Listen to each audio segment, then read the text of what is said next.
Salut à tous. Salut. Bon, épisode 7 de Tatami Connexion. Sujet qui est beaucoup d'actualité parce que on est aux sorties des Europes et c'est quelque chose qui s'est fait beaucoup. C'est un sujet sur les séminaires et les stages. La question c'est que doit-on en penser? Est-ce que c'est utile ou pas? Ou pas, sous quelles conditions, Ouais. voilà, parce qu'on a vu que là, après les Europes, il y a eu pas mal de Brésiliens et d'Américains qui sont venus et qui ont donné des stages dans toutes les académies. Il y a eu un peu toutes les gros clubs de Paris et autres qu'on reçu et organisé leur champion entre guillemets. Donc voilà, on a pensé que on a pensé que ce podcast était important à mettre en place à ce moment-là. Donc déjà, qu'est-ce qu'on peut différencier? On peut différencier deux aspects, deux points de vue. Ce qu'on disait tout à l'heure sur la façon de traiter la question, il y a recevoir un stage. Donc je suis là et j'aborde le stage en tant que pratiquant. Et donner un stage. Et le donner. Ouais, parce que bon, effectivement, là, c'était des champions qui sont venus et qui ont donné des stages, mais on voit tout au long de la saison, là j'ai vu Samir Ben Saïd qui donnait un stage, j'ai vu aussi des mecs de la Z-Team qui donnent un stage là au Maroc, je crois. Moi j'ai vu ça. Ouais, qu'est-ce qui fait qu'on est légitime ou pas, ou qu'on peut se sentir prêt à donner un stage ou pas? Parce que souvent la question elle est là. Elle est est-ce que moi je peux donner un stage oui ou non? C'est ça. Donc voilà, on va essayer de l'aborder aussi sur deux disciplines différentes, parce qu'on sait que vous êtes un public qui fait à la fois du JB, du grappling, mais aussi du MMA. Donc on va aborder le point de vue sur les deux disciplines, les stages, parce que c'est différent. C'est différent. Ouais, ça n'a rien à voir. L'approche n'est pas la même, l'objectif n'est pas le même, les techniques ne sont pas les mêmes. Les tarifs, l'état d'esprit. Entre le jiu-jitsu brésilien et le MMA, c'est deux choses qui sont complètement différentes. C'est important de différencier cette fois-ci les deux disciplines pour ce sujet-là. Donc, si on commençait par déjà le lambda pour recevoir un stage. Donc voilà, l'objectif ça va être de voir un petit peu les pour, les contre. Et puis vous, d'essayer de vous placer en fait à ce niveau-là pour soit vous conforter dans le fait de faire ou ne pas faire les stages, ou soit de faire évoluer votre mentalité à ce niveau-là. Comme d'habitude, on va essayer de vous apporter des petits éléments de réponse à ce niveau. Alors, pour recevoir un stage. Pour recevoir un stage, le premier point qu'on a vu, déjà, c'est de voir des techniques différentes de d'habitude. On est là, on est dans notre club, on a la tête dans le guidon, on a notre professeur, souvent un seul professeur, donc un point de vue, il a son style. Même s'il essaye de s'ouvrir. Il essaye de s'ouvrir, bien sûr, quand il y a un bon prof, oui. Forcément plus marqué, il a un domaine de prédilection. Oui, et puis même s'il s'ouvre, si c'est pas son domaine, il va pouvoir vous apporter la technique, mais il y aura toujours un détail il n'y aura pas ce petit détail qui fait la différence. Qui fait qu'en compétition, en combat, vous allez pouvoir sortir la technique et la faire fonctionner le maximum de temps. Le maximum 2 fois plutôt. Donc ça déjà c'est un point de vue qui est pas mal. Souvent, surtout chez les grands champions, il y a des passeurs, il y a des mecs qui renversent, des mecs de la riva, des soumetteurs. Et c'est intéressant de voir le petit détail qui va faire que pour lui ça fonctionne et qui va performer dans sa discipline avec ce détail-là. Ouais. Donc ça, on a vu que c'était un point qui était important. Pour le JJB, on parle. Pour le JJB... Là, on parle de JJB. On parle de JJB, mais ça peut être aussi le cas en MMA. On parlait juste avant de Cormier. Tu fais pas venir Cormier pour voir de la boxe, tu le fais voir plutôt pour voir de la lutte. Ouais. Ça, je pense qu'on va l'aborder après. On va l'aborder, ouais. C'est un point... C'est un point qui est important. Mais en tout cas qui est important à être traité tout seul. Mais en tout cas avoir des techniques différentes de d'habitude.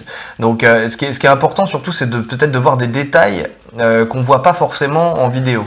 Qu'on ressent pas. Des choses qu'on voit en vidéo, mais des choses qu'il faut ressentir en vrai. C'est ça. Pour savoir, souvent c'est une question juste de pression, ou le pied il est orienté de telle manière, ou alors même s'il y en a qui décortiquent les vidéos, il y a certaines chaînes qui décortiquent les vidéos où ils font des arrêts sur image, ils entourent et ceci et cela. Mais si tu... Le vivre, c'est pas Ouais, pareil. c'est pas pareil, hein. Des fois, juste le fait de pas se placer sous le bon angle, nous-mêmes, quand on veut faire la technique, ou de pas charger de telle manière, ou ne serait-ce un truc tout bête, vous avez la jambe, je sais pas, pour mettre une pression, la jambe un peu trop écartée. Juste le fait de la rapprocher de quelques centimètres pour pouvoir accentuer un peu plus votre pression. C'est des trucs qu'on voit pas forcément. Là, on Non, est et puis surtout, dans la subtilité. l'avantage, c'est que bon, tu peux très bien voir la technique sur YouTube, la faire. Par exemple, je sais pas, une clé, arriver à faire taper la personne, alors que la technique, elle est mal exécutée, tu vois. Oui, Alors que là, voilà, le mec est là, il va te corriger. ouais. C'est l'avantage d'avoir quelqu'un qui va te corriger sur une technique qu'il maîtrise. C'est ça. Où lui-même va pouvoir juste la faire ressentir, comme disait Ouais, il va te la faire. Rolly tout à l'heure. C'est vraiment juste le fait de pouvoir la... Souvent, quand tu subis une technique, tu la comprends, enfin, tu la comprends mieux. En tout cas, moi, c'est comme ça. Ouais, J'ai besoin de l'apprendre pour savoir où ça fait mal, pour sentir la pression, comment l'adversaire me la met, pour pouvoir moi la faire. ouais, c'est très vrai. C'est très vrai. Rien ne vaut de toute façon le vécu. Exactement. Le vécu, on est dans le monde du numérique, mais si on peut encore apprendre, si on doit encore apprendre dans les clubs, c'est grâce à ça, c'est pour ça. Donc oui, c'est vraiment ce petit détail, ces petits détails qui font la différence. Nous, on l'a vécu sur pas mal de stages. Bon, pour la petite histoire, nous, on a fait des stages on les a reçus, on en a donné quelques-uns. Donc on a vécu un peu tous les aspects. On a vécu des stages qui ont été exceptionnels, des stages où on a été déçus, des stages qui ont coûté plus ou moins cher. Donc on a un peu tout vécu, des stages où on était nombreux, pas nombreux, où c'était des stars, pas des stars. Donc on a un peu tout vu. On n'a pas dépensé un fric fou, hein, on n'est pas des pigeons pour les stages, mais entre guillemets, mais on a quand même réussi à faire pas mal de choses qui nous ont apporté justement ce regard qu'on va essayer de vous donner aujourd'hui. Donc effectivement, on a senti que des fois sur la technique, juste le fait de pouvoir avoir ce petit détail en plus, l'orientation de la main ou n'importe quoi, ça pouvait être intéressant. Ça a un intérêt. Et surtout, on le voit en tant qu'élève.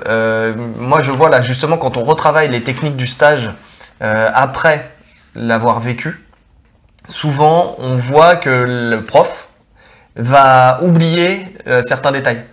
Enfin, sur certaines techniques, quand on s'en souvient bien, quand on les a gardées en tête, quand il va montrer, il va l'oublier. Peut-être qu'il va arrêter au milieu de la technique, dire attendez, j'ai oublié ce point de vue-là parce qu'il sera passé dans les groupes et puis il y aura peut-être un gradé qui dira oui, t'as oublié de montrer ce petit détail-là. Ouais.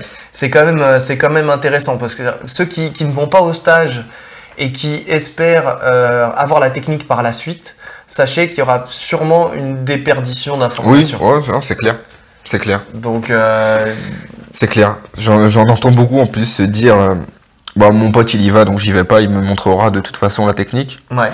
Mais bon, c'est pas pareil. Non, c'est C'est pas pareil. C'est pas pareil parce que tu peux pas en 2 heures de stage assimiler la technique comme un mec C'est qui sûr. l'a fait depuis 10 C'est ans. sûr.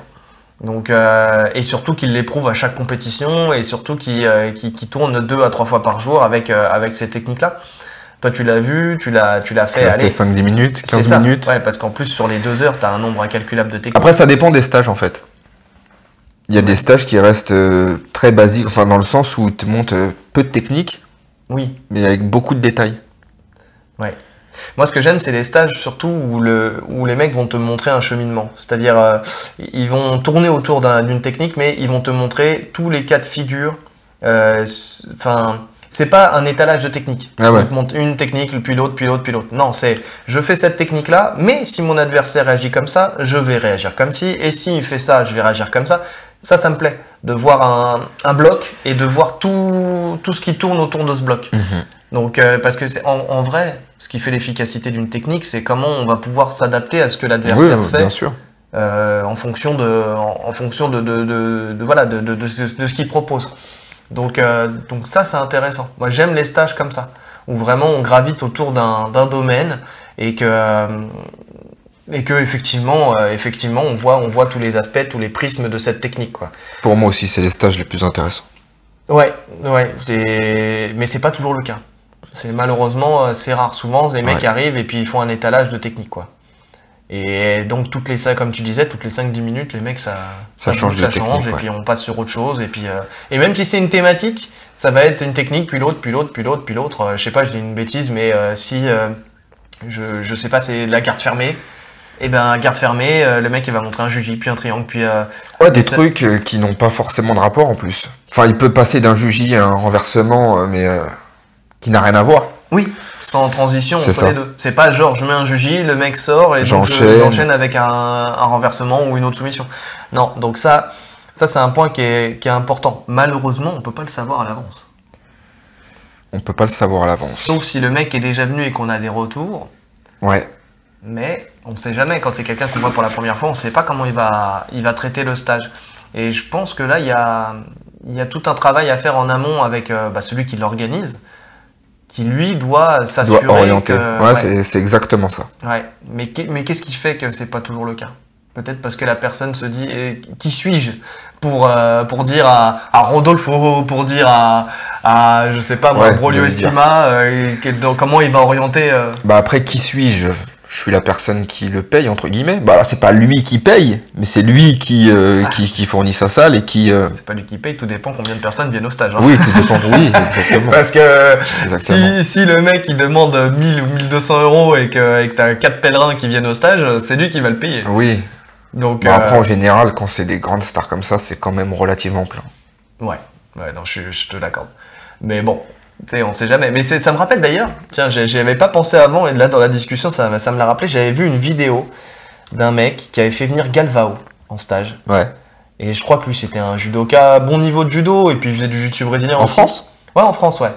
Et ça me faisait rire parce que t'avais l'impression que c'est... Non, il y avait du monde. Non, il y avait du monde, mais t'avais l'impression que c'était le mec qui limite donnait le stage à la place de Galvao. T'as un mec qui est super fort, il lui dit non, mais là, parce qu'il faudrait que tu montes ça, et puis il faudrait que tu fasses comme ci, et puis le mec avait une confiance en lui, c'était exceptionnel. Et Galvao, il le prenait comment? Il faisait, mais tu sentais qu'il était un peu surpris. Pas saoulé, mais surpris. Surpris de se faire orienter comme ça. Je pense pas qu'il avait l'habitude, lui, avec son expérience et puis son niveau, je pense pas qu'il avait l'habitude de voir un mec comme ça essayer de le driver, quoi, vis-à-vis des élèves. Ouais, ça serait bien que tu montes telle technique dans telle position, tu vois. Donc lui, pour le coup, il y était. Maintenant, est-ce qu'il faut pas trouver un juste milieu? Parce que moi, personnellement, quand j'ai vu la vidéo, ça m'a mis un peu mal à l'aise. Ouais, bah après ça, je pense qu'il faut en convenir avant le stage, pas pendant. Ouais, aussi, accessoirement. Après, on sait pas ce qui s'est passé avant. Mais oui, alors après, peut-être que tu veux organiser un stage et que tu veux que le mec qui vienne chez toi leur montre en tout cas un truc sur lequel toi tu pêcherais et que lui tu sais qu'il est bon. Mais effectivement, je pense qu'il y a un travail à faire en amont avec celui qui va donner le stage. Ouais. Mais après, il faut avoir assez confiance en soi. Et lui, il en manquait pas, hein, visiblement, mais il faut avoir assez confiance en soi pour venir et puis arriver à faire ça, quoi. Arriver à déterminer et ne pas se laisser orienter par la personne. Bah après, on n'est pas au courant de toute l'histoire. Peut-être qu'ils avaient convenu un truc que...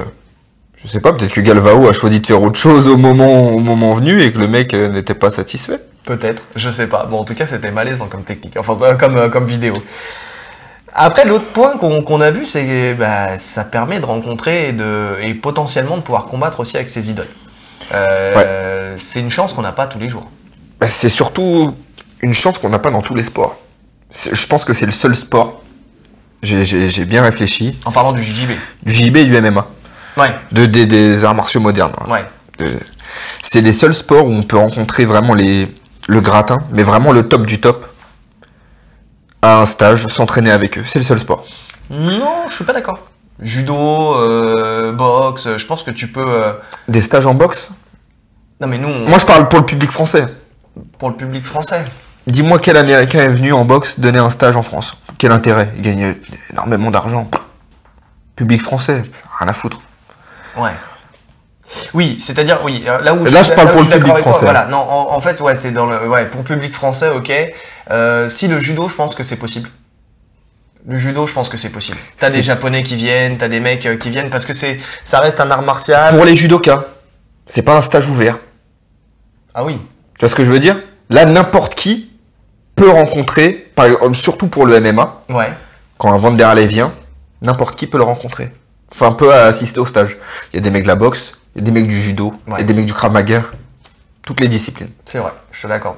Parce que c'est organisé d'un point de vue commercial. D'un point de vue commercial. La différence avec les autres styles, même le jiu-jitsu brésilien, c'est pas organisé comme ça. Enfin, c'est vraiment pour le MMA, ça, tu le remarques, où les mecs qui font venir, souvent en France, c'est Dragon Bleu, qui fait venir les mecs pour les stages. Ils doivent les payer une blinde. Ils savent qu'ils vont rentrer dans leurs frais parce que vous verrez, de toute façon, la petite image qu'on a mis, enfin, vous l'avez vue puisque vous l'écoutez. C'était le stage Dragon Bleu.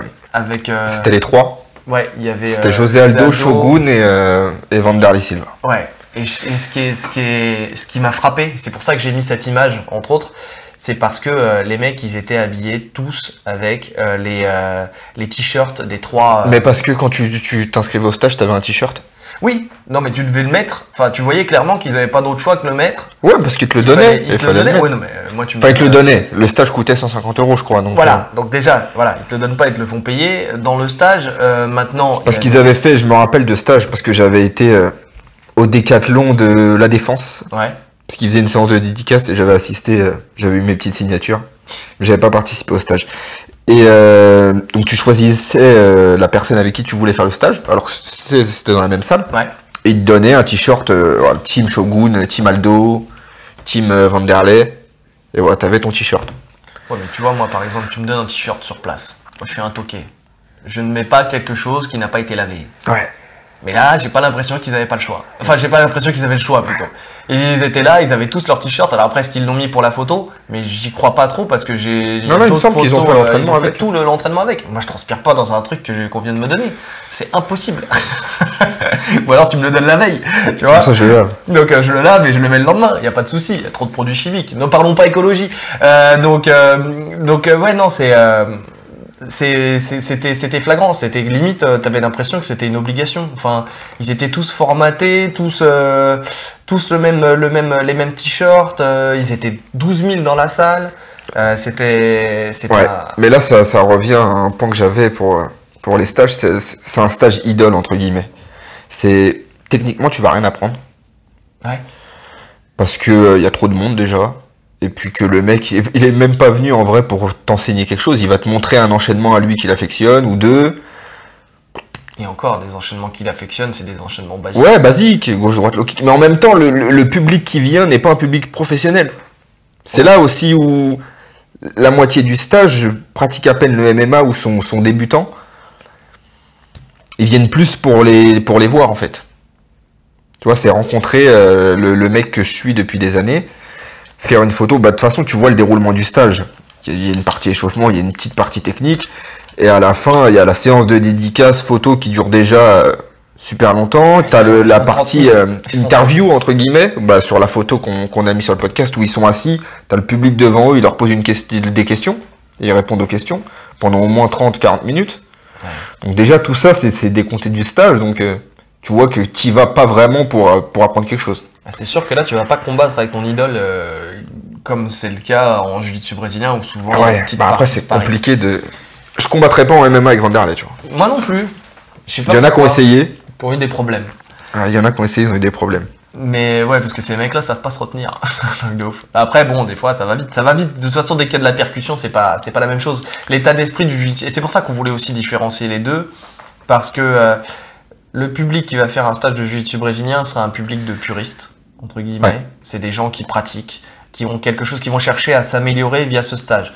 Effectivement, en MMA, c'est rarement le cas. Déjà, est-ce qu'on peut vraiment s'améliorer en MMA avec 3 heures de stage? 3 heures de stage. Non, c'est beaucoup trop large, le MMA. Ouais. C'est beaucoup trop large, il faudrait un séminaire, quoi. Une semaine. Oui. Mais ça, c'est un des points que j'ai mis, de toute façon, pour maximiser l'efficacité d'un stage.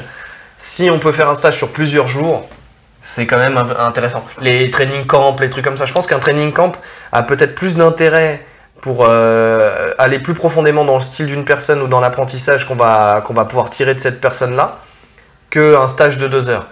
Maintenant, tout le monde n'a pas les moyens de mettre 200 balles, 200, 300 euros. Ah ouais, encore t'es gentil, hein. Ça peut...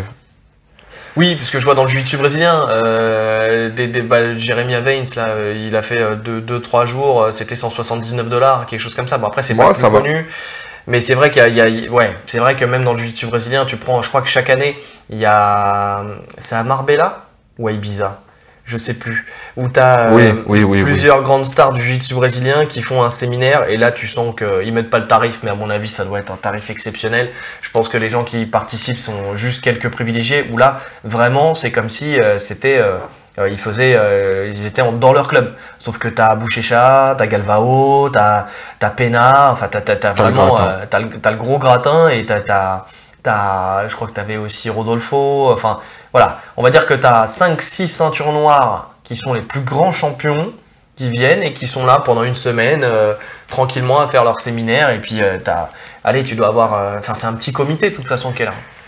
Et je pense que ça doit te coûter un fric fou de participer à ça. Ah, déjà, faut financer, faut les payer, tous ces mecs. Faut les loger. Si c'est à Marbella, à mon avis, c'est des... Il faut te loger toi aussi. Faut te loger toi aussi. Faut payer ton voyage. Enfin, ça revient à un gros budget. Ouais, je pense que là, il n'y a qu'une élite, mais pas du jujitsu. Je pense pas que ceux qui participent à ce stage-là soient les meilleurs combattants du monde, mais par contre, ça doit être les plus riches. Ça, c'est sûr. Il y a de grandes chances. Mais en tout cas, oui, non, c'est vrai que dans le MMA, c'est compliqué. Et donc, oui, effectivement, de faire sur plusieurs jours, c'est plus intéressant, mais c'est malheureusement souvent inabordable, ou alors faut aimer faire des sacrifices pour son sport. Ouais. Maintenant, je pense que les mecs qui ont vraiment besoin d'avoir plusieurs jours avec un champion, ils iront peut-être plus dans leur académie. Est-ce qu'il n'y a pas plus intérêt à aller s'entraîner pendant un mois dans une académie que de payer un séminaire Oui. Au niveau du budget, je pense que ça reviendrait quasiment au même. Peut-être même moins cher, ouais. Qui sait. Enfin non, peut-être un mois, mais bon, en tout cas, je pense que c'est peut-être avantageux niveau financier, et puis je pense qu'au niveau technique aussi. Et puis en plus de ça, là pour le coup, quand tu vas dans l'académie, t'es sûr que le mec va te montrer les techniques. Tu vois, il n'y aura pas de rétention de technique. Ouais. C'est-à-dire que là, le mec, il forme ses élèves. Il va pas changer son programme parce que quelqu'un est venu un mois dans son académie. Enfin, moi, je pars de ce principe-là. C'est, je viens, j'ai quelqu'un de l'extérieur qui vient, je vais pas changer mon programme et montrer un truc basique de merde pour me dire attention, je donne pas d'infos, quoi.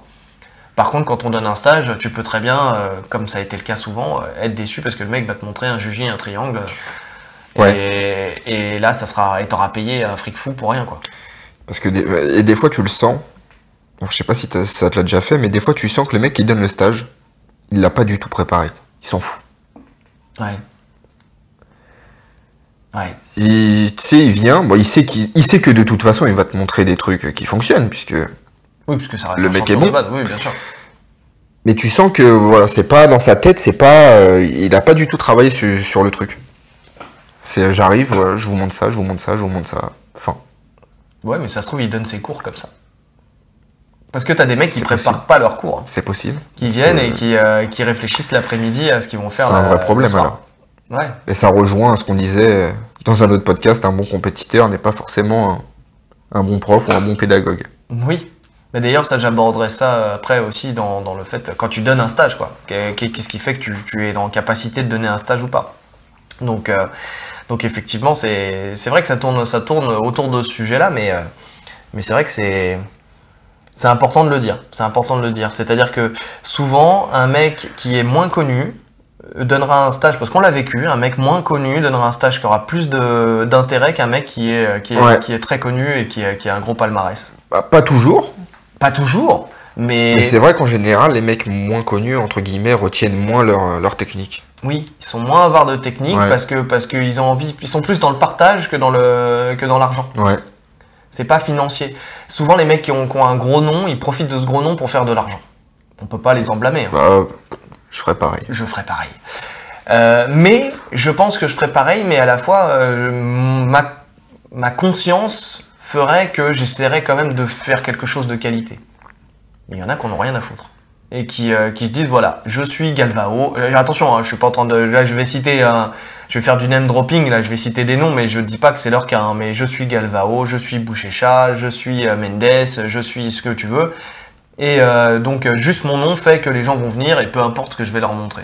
Et même si je reviens et que je leur ai montré de la merde, les gens reviendront parce que j'ai mon nom et que ça marche. Malheureusement, je pense qu'il y en a. La preuve, dans le MMA, quand on disait les stages de MMA, les mecs, c'est des gros noms, c'est des grandes stars, ils viennent prendre leur billet, répondre à 3 questions, et puis visiter un peu le... Je suis d'accord, mais le public qui vient assister à ça, pour le MMA, il est satisfait à la fin. Bien sûr qu'il est satisfait, mais comme le public qui vient du jiu-jitsu brésilien... Le mec du JJB, s'il assiste à un mauvais stage, enfin techniquement, s'il n'est pas satisfait de ce qu'il a obtenu, il va être déçu, tu vois. Alors, oui, je vais nuancer en fonction de ton niveau. Ouais. C'est-à-dire qu'un mec qui est ceinture blanche ou bleue et qui aborde à peine le jiu-jitsu brésilien et qui voit tout ça, pour lui, n'importe quelle technique, de toute façon, c'est intéressant et il viendra parce que... Mais de toute façon, est-ce qu'il a vraiment le niveau... Le jiu-jitsu brésilien, il y a un moment où il y a un déclic. C'est-à-dire qu'au début, tu fais de la répétition technique, mais t'as pas ce... Tu sais, la sensation, tu chopes pas les sensations d'une technique. Tu sais, il y a un moment où tu as un déclic où on va te montrer, tu vas comprendre le jeu. Tu vois, tu vas comprendre où tout t'amène. Tu vois. Voilà, le sens du jeu. Et au début, tu es plus dans l'apprentissage bête et méchant de technique. Donc, je pense que dans un premier temps, un mec ceinture blanche ou ceinture bleue qui est pas forcément super fort, il va voir un juji, un triangle, il va être très content. Nous, on l'a vécu quand on était débutant.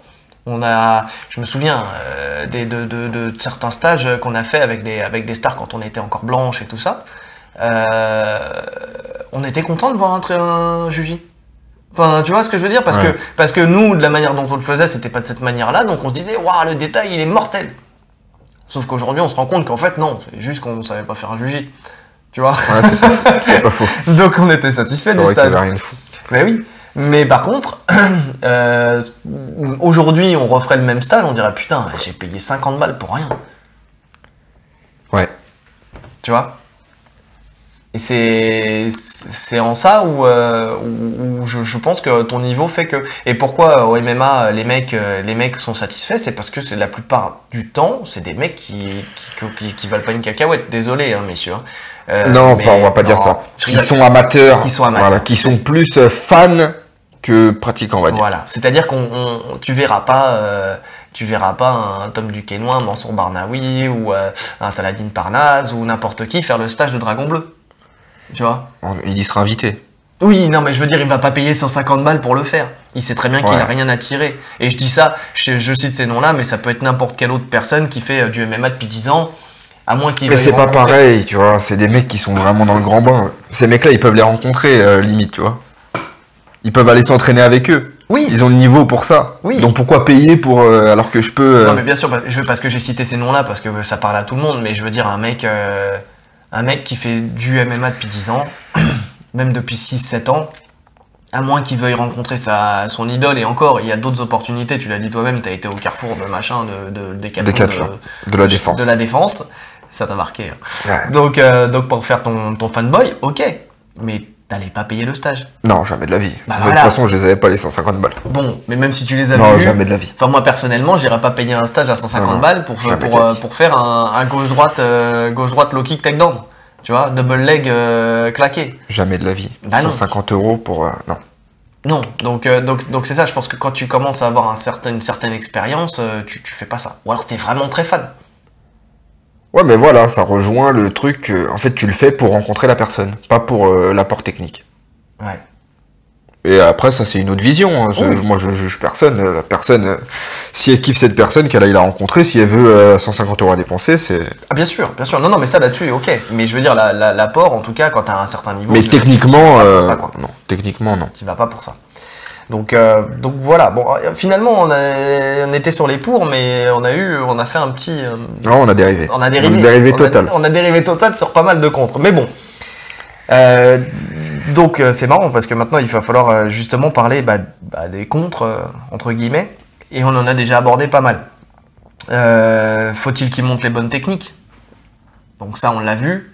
Et effectivement si jamais ils montrent des techniques basiques, ça vaut pas le coup de payer. Maintenant ça en revient aussi à est-ce que le prix est toujours justifié? Est-ce que le tarif élevé est-il un gage de qualité? C'est ça. Est-ce que le tarif élevé est toujours un gage de qualité? C'est pas mal de tourner la question comme ça. parce que effectivement, c'est ce qu'on disait, quelqu'un qui est moins connu mais qui a un style signature. Donc c'est un style qui pour moi, ce que j'appelle un style signature, c'est un style qui maîtrise à la perfection. Que Ouais, ce soit un leg passage, knocker, un une passeur, soumission. voilà. C'est son spécial. C'est son spécial. Mais le mec, il va être violette, marron, ou même Peu noir, importe. mais peu importe. Mais en tout cas, voilà, ça va pas être un grand nom. Il va te faire payer 20, 25 euros le stage sur 2-3 heures de stage. Ce qui est pas cher pour un stage, attention, hein. Ou 15 euros. Et au final, tu vas te rendre compte que le mec, il t'aura apporté beaucoup plus qu'un autre où t'auras payé 50, 80, 100 euros. Ouais, bah parce que le mec il reste dans ce qu'il maîtrise le plus, quoi. Ouais. Mais donc effectivement, et puis tu peux avoir un mec par contre qui va te faire payer 50 ou 60 ou 80 euros, mais qui va avoir son style signature. C'est malheureusement répondre à cette question, c'est un peu compliqué. Après, tout dépend de ce que toi tu veux mettre et ce que tu es capable de mettre dans un stage. Ouais. En termes de pratiquants, parce que là, on l'a vu, tu l'as dit toi-même, 150 euros pour un stage de MMA où tu vas juste voir tes idoles. Il y en a qui vont le mettre parce que c'est l'objectif qu'ils ont mis dans leur... Enfin, c'est ce qu'ils veulent. Après, on l'a dit, on peut pas savoir à l'avance si un contenu de stage sera intéressant ou pas. On peut pas prévoir. Donc après, tout dépend de vous, les gars. Savoir si... Moi, pour répondre à cette question, au final, bah, pour répondre très simplement, le tarif, c'est pas un gage de qualité. Non. Du tout. Non, c'est pas un gage de Du qualité. tout. Mais psychologiquement, tout le monde se dit que si. Beaucoup de monde se dit que si. Mais je pense que ça, c'est ancré en nous. Si je te mets deux télés face à face, elles font la même chose, la même qualité d'image et tout, j'en mets une à 1000, une à 1500, dans ta tête, même si tu prends celle à 1000, tu vas te dire, ah, celle à 1500, c'est sûr, elle fait un truc en plus. Elle est plus chère. Ouais. Tu vois, elle est mieux. Alors que non, c'est les mêmes. Ouais. Et finalement, c'est pareil, c'est le commerce. Tu vas voir un stage, deux personnes, ils vont te faire les mêmes choses. Un à 50 euros, un à 20 euros. Tu vas te dire, ah, mais celui à 50, c'est sûr, il fait un truc en plus. Il va m'apporter un détail en plus. Alors que, pas spécialement. Ça peut, Oui.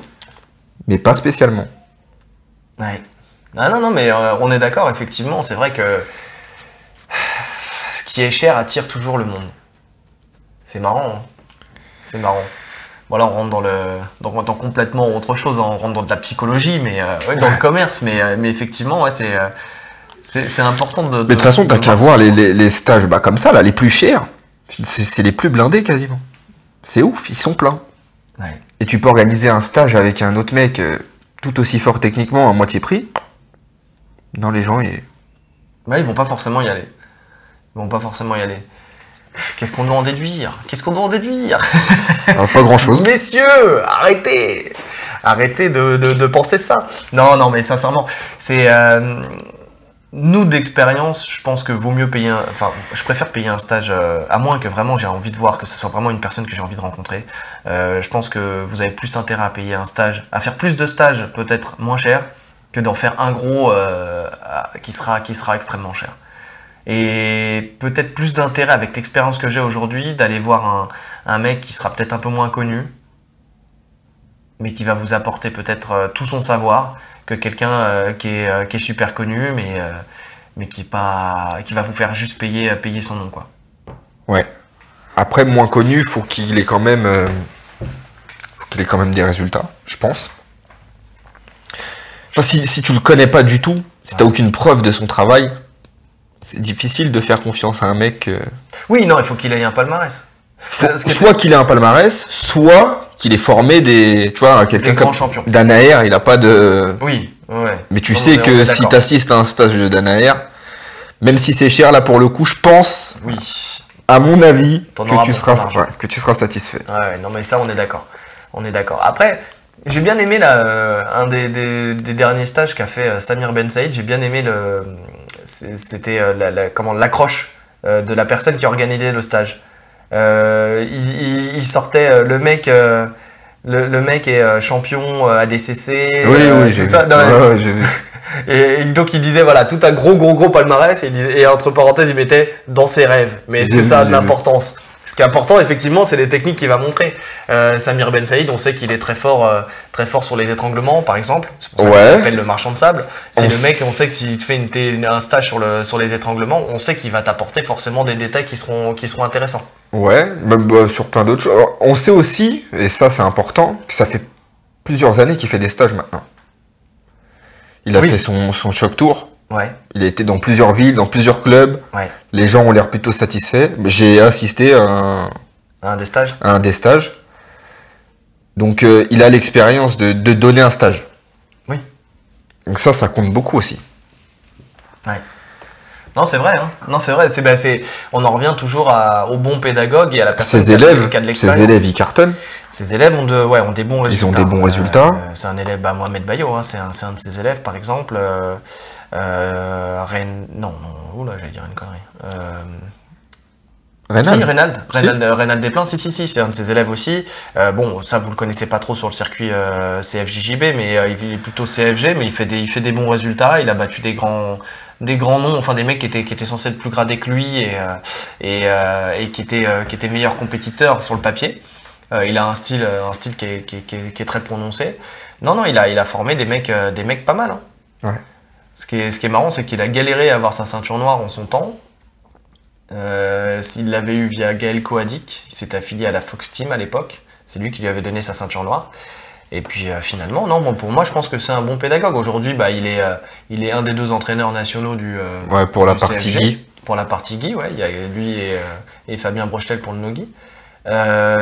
Donc le mec, ça veut dire que son travail, il est reconnu et que voilà, il maîtrise son sujet. Donc lui, effectivement, faire un stage avec lui, moi, ça me choquerait pas. Après, tout dépend du contenu du stage. Tout dépend de. Oui. En fait, je pense que je participerai à un de ces stages. Tout dépend du club qui l'accueille. Ah ouais. Oui. Dans quel sens? Alors, justement, parce que si le club, c'est un club qui ne fait pas forcément du jiu-jitsu brésilien. Mm-hmm. Tu sens que c'est vraiment des grands débutants. Il va montrer des techniques. Je pense qu'il y a aussi une adaptation à faire quand tu donnes un stage au club qui t'accueille. C'est-à-dire que si tu tombes sur un club qui est pauvre techniquement au sol, tu vas pas leur montrer des trucs de fou. Ça sert à rien. Tu vas les impressionner, mais ils sont incapables de les refaire. Ouais. Donc tu vas être plus sur du basique, renversement, passage de garde, mais sur des trucs basiques. Je pense que quand tu as un certain niveau en jiu-jitsu brésilien, t'as aucun intérêt à payer pour faire un stage où tu vas voir du renversement ou du passage de garde. peut te le montrer, quoi. C'est ça, et où normalement t'es censé déjà avoir assimilé toutes ces techniques de base. Par contre, effectivement, s'il donne un stage, mais je ne pense pas que ça soit son cas dans un club de jiu-jitsu brésilien avec un plus gros niveau, je pense que là, ça pourrait être peut-être plus intéressant. Mais je pense pas que ça soit son cas. Dans le sens où, après, il y a une réalité. Ça, on va l'aborder dans qu'est-ce qui te rend légitime pour donner un stage, mais il y a un peu une sélection naturelle, on peut appeler ça comme ça, qui se fait directement. C'est-à-dire que quand tu estimes que le mec est aussi bon que toi, voire moins bon, entre guillemets, ouais. Enfin, quand t'es pas légitime pour donner un stage dans le club, quoi. Tu te dis qu'est-ce qu'il va apporter à mes élèves? Est-ce que mes élèves vont vouloir payer pour un mec qui en soi a le même niveau que moi? Ouais, c'est pas faux. Ouais. Donc c'est il y a ça qui se met en place. Bon, ça c'est la partie de tout à l'heure, mais donc restons un petit peu sur les contres pour moi pour les stages. C'est justement, on parlait des stages avec les grands noms et qui coûtent très cher. On disait que c'était les plus peuplés, pardon. Pour moi, est-ce que un stage où il y aurait trop de monde, est-ce que ça ne dessert pas ce que tu vas pouvoir apprendre dans le stage? C'est-à-dire que le mec va pas pouvoir passer et corriger tout le monde. Ouais. Il va arriver, souvent, j'ai remarqué que il va avoir 1 ou 2 mecs, 3 mecs, 4 mecs qui gèrent. Il va tourner autour d'eux. Parce qu'il va sentir qu'à ces personnes-là, il va pouvoir vraiment leur apporter quelque chose. Par contre, et puis, parce que en soi, s'il voit que le mec il maîtrise déjà la technique, il va pouvoir lui montrer le petit détail, il va pas perdre de temps.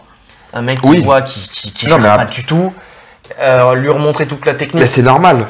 Enfin, t'as 3 heures de stage, t'es pas là pour te mettre sur un mec qui n'y arrive pas et lui expliquer la technique pendant 3 heures. C'est pas possible. Ouais.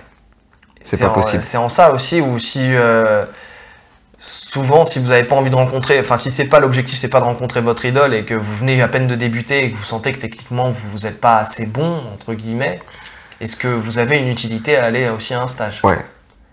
Parce que vous allez rien retenir. Enfin, ou alors vous allez retenir un tiers de la technique Mais même ce que vous allez retenir, vous le placerez pas forcément en fait. Bah, ouais, voilà, c'était ma conclusion de ça. phrase, c'était ça, c'était que si tu retiens un tiers de la technique... Même si tu le retiens à la perfection, tu pourras pas forcément l'exprimer, donc... Ouais. Donc est-ce que ça a vraiment une utilité?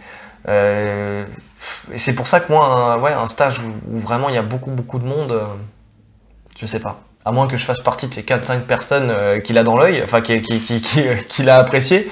Mais sinon ouais, c'est compliqué quoi. C'est compliqué. Le mec va pas repasser. Bon, vous allez voir la technique, hein, bien sûr. Et puis après, vous allez pouvoir la retravailler. D'ailleurs, on voulait aborder ça. Après, c'est comment aussi maximiser ce que vous avez vu dans un stage. Ouais.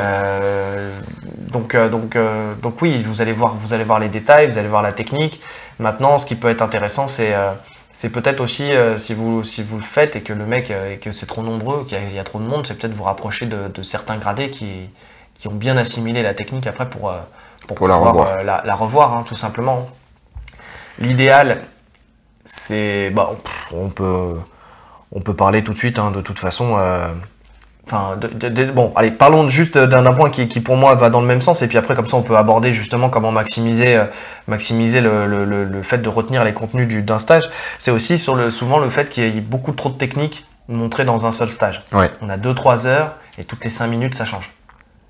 Ce qui veut dire que vous allez voir, enfin 5 minutes, tu grossis le truc. Je grossis le truc, mais on va voir que vous allez voir 6, 7, 8 techniques. Et sur les 6, 7, 8 techniques, vous allez en retenir 3. Ouais. Et ça c'est dommage. Bon, après... Mais ça, j'ai envie de te dire, limite, c'est un peu ce qui arrive dans les cours classiques, en fait. Ouais. Enfin, ce que ton prof te montre, tu retiens pas tout. Tu vois, j'ai l'impression qu'il y a un tri dans ta tête où tu vas un peu prendre ce que t'arrives le mieux. Ça, de toute façon, c'est normal. Quoi qu'il arrive dans ta vie, de toute façon, tu peux pas te souvenir de tout. Ton cerveau, il est obligé d'écraser certaines informations. Donc, tu vas toujours retenir des choses qui ont une importance pour toi, quelque chose qui t'ont marqué. Je suis d'accord. Maintenant, dans un club, le truc, c'est que tu vas quand même voir, sur un cours, tu vas voir 1, voire 2 techniques. Ouais. Même si tu les utilises pas... Peut-être qu'elles vont pouvoir te revenir en tête par la suite. C'est toi-même qui me disais ça tout à l'heure. Ouais, une technique que tu vois aujourd'hui ne te sert peut-être pas aujourd'hui, mais te servira peut-être demain. Le fait de l'avoir vu plus dans le détail, peut-être que tu la remettras dans ton jeu plus facilement que si tu as vu 8, 9, 10 techniques dans un stage et qu'au final, tu as retenu que très peu des détails de ces techniques-là. Tu en as retenu 2, 3 bien, où là tu te dis voilà, ça je vais les incorporer dans mon jeu. Et le reste, c'est passé à la trappe et tu les oublies, quoi. Ouais. Donc ça aussi c'est... Mais après, en soi c'est l'effet pervers parce que quand tu vas à un stage, t'es en attente. Tu veux voir beaucoup de techniques aussi. Oui. T'es en attente de voir beaucoup de techniques. Souvent si le mec il te montre 3 techniques, tu vas te dire putain j'ai payé 50 balles pour 3 techniques. Mais c'est ça le problème entre guillemets. Hein. C'est que le mec, si vraiment il voudrait être efficace, lui, il te montre 2 techniques. Tu vois, pendant limite 2 heures, tu fais que 2 techniques, tu vois. Ouais. Et tu les fais au millimètre, tu les répètes, tu les drills, nanana. Ouais, mais bon. Tu seras déçu de ton stage. Bah, tu seras déçu de ton stage, alors que c'est un stage qui t'aura apporté techniquement, tu vois. Bah, c'est ça. Mais voilà, t'as payé, tu t'attends à du grandiose, en fait. C'est ça. Alors, comment faire? Comment faire pour justement que tout le monde soit content? Bah, le mec vient, te donne ses 1000 techniques. Mais après, comment toi tu vas faire pour pouvoir les retenir et les assimiler sur du long terme? Ouais. Donc, il y a 3 méthodes hein, pour moi. Il y a la vidéo. La vidéo, déjà, ouais. Bon, déjà, filmer un stage, c'est pas toujours possible. Non, c'est pas toujours possible parce que c'est pas toujours accepté par le mec. C'est pas toujours accepté. Donc, ce qu'il faut, c'est finalement, quand t'as fini, au cours d'après, de faire les techniques entre vous. Pendant que c'est encore frais dans la tête et filmé. Oui. Comme ça, voilà, c'est gardé, c'est de côté. Ouais. Tu ne peux pas forcément filmer directement, mais tu peux prendre des notes. Prendre des notes sur place? Sur place. Ah, moi j'y crois pas. J'y crois pas une seule Franchement, j'ai vu des personnes le faire, je l'ai jamais fait. Je me vois pas le faire, mais c'est une possibilité. Alors attends, prendre des notes sur place, ça veut dire que t'es là. Alors déjà tu transpires sur ton cahier. Mais Tu transpires dire... pas forcément à un stage. Ah, moi je transpire tout le temps. Moi je fais coucou à quelqu'un dans la rue, je transpire. Donc non mais t'es là, ça veut dire que t'es concentré sur ton cahier, t'es en train d'écrire. Forcément tu vas noter des bribes de mots. Parce que tu peux pas faire des phrases complètes. C'est pas faux. Ou faire un petit dessin, ou faire un truc comme ça. Mais à la fois, ça veut dire que quand tu vas te relire, ça se trouve, tu vas te dire, mais qu'est-ce que j'ai voulu dire par là? Combien de fois t'es arrivé, t'as pris des notes en vite fait, tu te dis, oh, mais qu'est-ce que j'ai voulu dire? C'était quoi l'idée? L'idée de base. Tu vois? Après, il y a un autre truc, c'est que tant que t'as le nez dans ton cahier, tu regardes pas la technique. T'es pas concentré sur ta technique. Et c'est un peu le cas aussi quand tu filmes. Quand tu filmes, tu fais attention. Non, c'est vrai. Tu fais attention à ton cadre.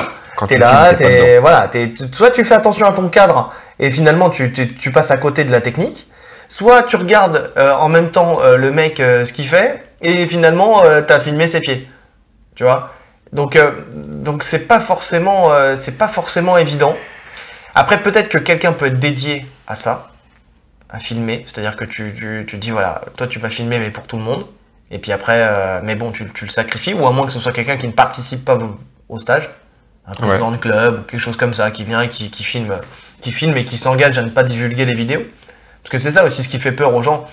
Pourquoi ils veulent pas qu'on filme? C'est parce qu'ils ont peur que tu montres les techniques après sur Internet. Au final, tu lui grilles pour son prochain stage. C'est ça le pauvre. Il est là, tu t'as niqué son business, quoi. Donc moi, je peux comprendre. Après, ça me choque pas, par contre, alors, je vais faire une petite nuance. Que tu filmes la personne qui donne le stage et que tu divulgues tout sur Internet, ça, je peux comprendre. Ça me choque pas, par contre, que le prof ou un élève ensuite reprenne les techniques, les films et les divulgue sur Internet. Ça me choque pas dans le sens où déjà, t'es pas censé dire que ça vient du stage, déjà. Et puis même si tu dis que ça vient du stage, les gens vont voir la technique, mais ils auront toujours ce truc où ils se diront oui, mais lui il a peut-être pas mis les bons détails. Enfin, il y aura toujours un intérêt à voir ce que le mec te. Tu vois ce que je veux dire? Et puis de toute façon, il n'y a pas de copyright sur une technique. Oui, bah après, à partir du moment où il te l'a donné, elle est à toi aussi. Ben c'est ça. Peut-être même que plus tard tu la feras mieux que lui. Et peut-être que plus tard tu la feras mieux que lui. Et puis de toute façon, ce mec-là a rarement inventé la technique. Oui, bah oui. Bon, t'as Kinan, ok, qui va peut-être inventer une technique, mais lui il divulgue tout de toute façon sur Internet. Mais le mec, ce qu'il vous a montré, on lui a montré, et celui qui lui a montré, on lui a montré, et accessoirement, et voilà, on peut remonter très loin.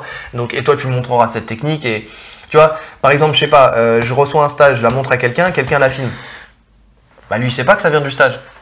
Ouais. Elle est dans le domaine public. Donc là-dessus, ça me choque pas. Ceux qui jugent en disant oui, putain, t'as abusé, t'as montré des techniques du stage. Ouais, oui, j'ai payé. Hein. J'ai payé pour les assimiler. C'est mes techniques, entre guillemets, maintenant. Et maintenant, voilà, si j'ai décidé que cette technique-là convenait à mon jeu et qu'elle m'apportait et que j'avais envie de la montrer aux autres, et ben je la montre aux autres. Ça me pose pas de soucis à ce niveau-là.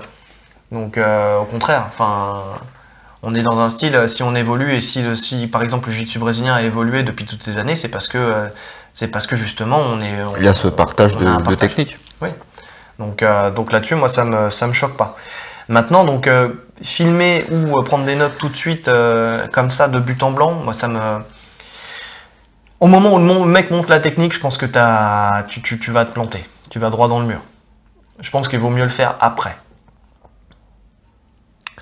Après, directement après? Pour prendre des notes, oui. Pour prendre des notes, je sais, parce que tu as besoin de personne. Pour filmer, tu as besoin d'un partenaire. Pour prendre des notes, tu es là, tu sors du stage, tu prends tes notes vite fait pendant que c'est frais dans ta tête.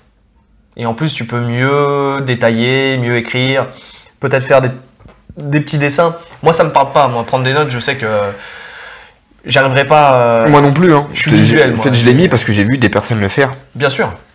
Bien sûr. Mais il y en a qui le font même dans les cours. Hein. Il y en a qui ont plein de calepins et qui notent tout. Moi, je préfère le format vidéo, personnellement. Ouais, moi aussi. Donc il me faut un visuel. Ouais, il me faut un format visuel. C'est pour ça que mon premier prof était YouTube. Hein. Comme un peu tout le monde, je pense. Donc voilà. Et le troisième point que tu as mis, c'était quoi? C'était de rester sur ce thème pendant les prochains entraînements. Pendant une bonne période. Ouais. Donc ça, c'est charge au prof de le faire. Là. C'est au prof de chambouler un peu son programme si ça chamboule son programme, s'il a vu autre chose. Ouais. De travailler sur ces techniques, les retravailler, les driller, voilà, de se consacrer à ça. Alors moi, je suis entièrement d'accord avec ça. Surtout, comme ça, même lui, ça lui permet de les assimiler un peu mieux et puis de les mettre dans sa besace, entre guillemets. Après, l'effet pervers de ça, c'est que peut-être que les élèves, la prochaine fois, n'iront pas au stage. C'est au prof de faire comprendre que peut-être qu'il n'y aura pas de prochain stage si les mecs font ça. C'est-à-dire que le nerf de la guerre pour un stage, c'est l'argent. Pourquoi on veut que les gens participent au stage pourquoi se fatiguer et prendre un risque? Parce que c'est un risque, d'organiser un stage avec quelqu'un, c'est un risque financier.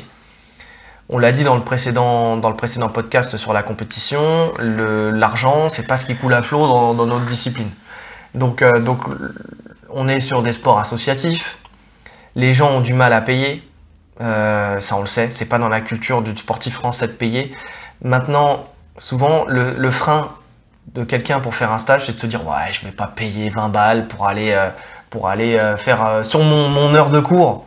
Parce que c'est ça, en plus, souvent, ça se fait sur un cours classique, on n'a pas forcément des créneaux supplémentaires. Ouais. Donc, je vais pas remplacer mon cours, je vais pas venir, je vais pas remplacer mon cours où j'aurais fait mes sparring, mes trucs, mes machins, pour payer 20 balles avec un mec qui va rien m'apporter.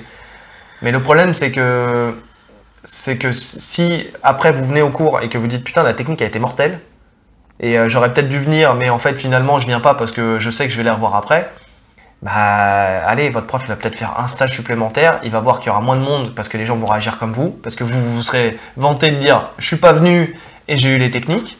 Déjà t'as peut-être pas eu tous les détails, mais le prof après il l'organisera plus. Il organisera plus de séminaires, c'est plus possible. Il peut pas organiser de stage, il n'aura pas les moyens. Si au début il a 20 personnes et puis le stage après il en a que 10, et qui commence à avoir la sueur sur le front parce qu'il se dit comment je vais payer le manque à gagner pour la personne. Ah, parce qu'il va le payer. Bah, il va avoir le choix. Enfin, il y a deux formats sur un stage. Il y a soit le mec accepte de recevoir l'argent du nombre de personnes qui est là. Ouais. Et ça, c'est assez risque et péril. Ils sont 30, il a tout gagné. Ils sont 10, ou ils sont 3, bah, il a 3 fois 20 balles. C'est un risque. C'est un risque. Mais souvent, les grandes stars, ils prennent pas ce risque-là. Ils sont pas cons. Hein. Ils sont là, ils disent voilà, c'est 1000 balles, 1200 balles. Souvent, il y a l'hôtel, souvent, il y a le déplacement. Et voilà, hein. En fait, pourquoi on disait on parlait tout à l'heure du prix. Est-il toujours justifié? Mais est-il toujours fixé par le mec qui fait le stage? C'est-à-dire que souvent, tu es là, tu fais ton petit calcul. T'es prof, tu fais ton calcul. Tu te dis, bon, le mec, il est sur Paris ou il est sur Lyon, je vais en profiter. Ok, là, il n'y a pas de déplacement à payer. Souvent, il est déjà logé, il n'y a pas de déplacement à payer. Bon, le mec va dire, c'est 800 balles. 800 balles, il fait son calcul. Il dit, putain, moi, je peux ramener combien de personnes? Ouais. Donc ça va vite, hein. Tu ramènes 10 personnes, bah malheureusement c'est 80 balles. Par contre tu ramènes 20 personnes, bah c'est 40. Et ainsi de suite. Parce que bon, le club gagne rarement de l'argent là-dessus. Hein. Même jamais d'argent presque sur le stage. Mais tout va à payer l'intervenant. Après, Ouais. le mec, s'il décide que c'est effectivement, hein, s'il est victime de son succès et que le mec dit c'est 800 balles et qu'au final il y a je sais pas moi 80 personnes, Ah, c'est pour le club. c'est pour le club. Mais bon, c'est pas plus tant mal. mieux. Oui, ça permet de combler un manque à gagner sur un stage éventuellement suivant quoi. Tant mieux. C'est de la trésorerie. Mais en tout cas voilà, faut pas réagir comme ça. Je pense que le seul fait de se dire je ne paye pas n'est pas un argument pour se dire je ne fais pas ce séminaire. Voyez au-delà de ça. Peut-être de se dire, que se dire voilà, ce mec-là, ça me convient pas parce que c'est pas mon style. Parce que c'est un des points contre. Hein. Moi, j'ai mis, il faut que le style vous convienne.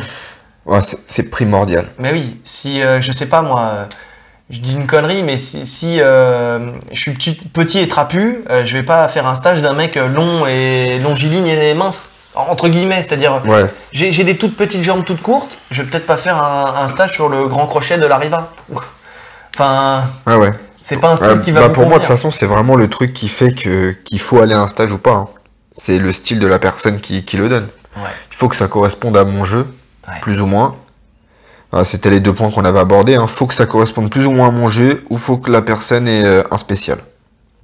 Ouais, un style signature. Voilà, une soumission, un passage, peu importe, mais un truc... Que ça vous parle. Et que ça vous parle, et que ça vous parle. Parce qu'il y a des gens qui veulent pas entendre parler des clés de jambe, par exemple. Et que si tu fais un stage sur la clé de jambe, bah il a aucun intérêt à y aller. Tu vois? Oui, oui, bien sûr. Ou si ton style signature, c'est la clé de talon, par exemple, et que tu fais que le circuit IBJJF ou CFJJB. Bah, alors c'est bien pour ta culture, tu vas le voir, mais bon, en termes d'application, t'auras jamais comment dire, l'opportunité, voilà, merci, c'est toujours un plaisir de céder. Exactement. T'auras pas toujours l'opportunité de la mettre, quoi. T'auras même jamais l'opportunité de la mettre. Est-ce que ça a vraiment un intérêt de payer 50 balles pour un stage où tu sais que bon, c'est bien, tu l'auras connu. Mais comme tu la mettras jamais en application, tu vas vite l'oublier. Parce que c'est ça aussi. Ouais. Donc faut que ça corresponde à ton jeu, à ce que tu utilises. Ouais. Ouais. Et je pense que le point de réflexion, c'est pourquoi faire ou ne pas faire un stage, ça vient de là. Enfin, c'est ça qu'il faut Est-ce que je peux incorporer les techniques de ce mec à moi, à mon jeu? Ouais. Bon, après, l'argument financier, il est aussi valable. Hein. Si vous n'avez pas les moyens, oui, c'est pas le moment de... Là, on est d'accord. C'est pas le moment d'investir 20 ou 50 ou 30, enfin, n'importe quel prix dans un stage. Eh ben, oui, très bien, vous venez pas, il n'y a pas de souci. Enfin, mais faut pas que ça soit le seul... En tout cas, si vous avez les moyens, faut pas que ça soit le seul point de se dire ouais, j'ai la flemme de payer 20 balles. Faut vous dire, est-ce que ça a une importance pour moi? Et si l'importance c'est juste de voir votre star préférée, bah oui, pourquoi pas aussi. Hein. Oui. De rencontrer, de faire une photo, de faire sa petite selfie à la fin. Il y en a plein qui disent ça, ouais, moi je vais pas aller au stage pour faire une selfie à la fin. Ouais, mais ça c'est ton choix. Mais est-ce qu'il aurait pas pu t'apporter quelque chose? Là, il y a pas longtemps, il y a un stage qui s'est fait. Bah, je ne dirai pas où, je ne dirai pas par qui, je ne dirai pas quand. Je n'y suis pas allé.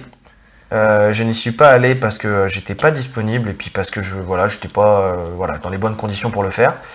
Et bah, j'ai regretté. Parce que quand j'ai vu les retours que j'ai eu de ce stage par la suite, et quand j'ai vu les techniques qui ont été montrées au club, et qui manquait justement parce que le prof revenait sur les détails. Ah ouais, non, en fait, j'ai oublié ci. Et puis je voyais d'autres gradés qui étaient là au stage et qui disaient ouais, t'as pas parlé de ça. Et qu'on revoyait. Et bien qu'ils disaient t'as pas parlé de ça, ils revenaient pas dessus.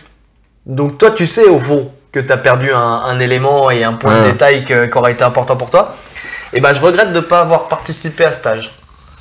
Parce que ça, c'est une réalité aussi. Hein. Des fois, on se dit ouais, je sais pas, je le connais pas. Moi, je connaissais pas le type. Hein. Je savais pas qui c'était, parce que j'avais pas suivi son actualité, donc voilà, je savais pas qui c'était. Et finalement, en fait, c'était un grand champion, visiblement, un très bon passeur de garde.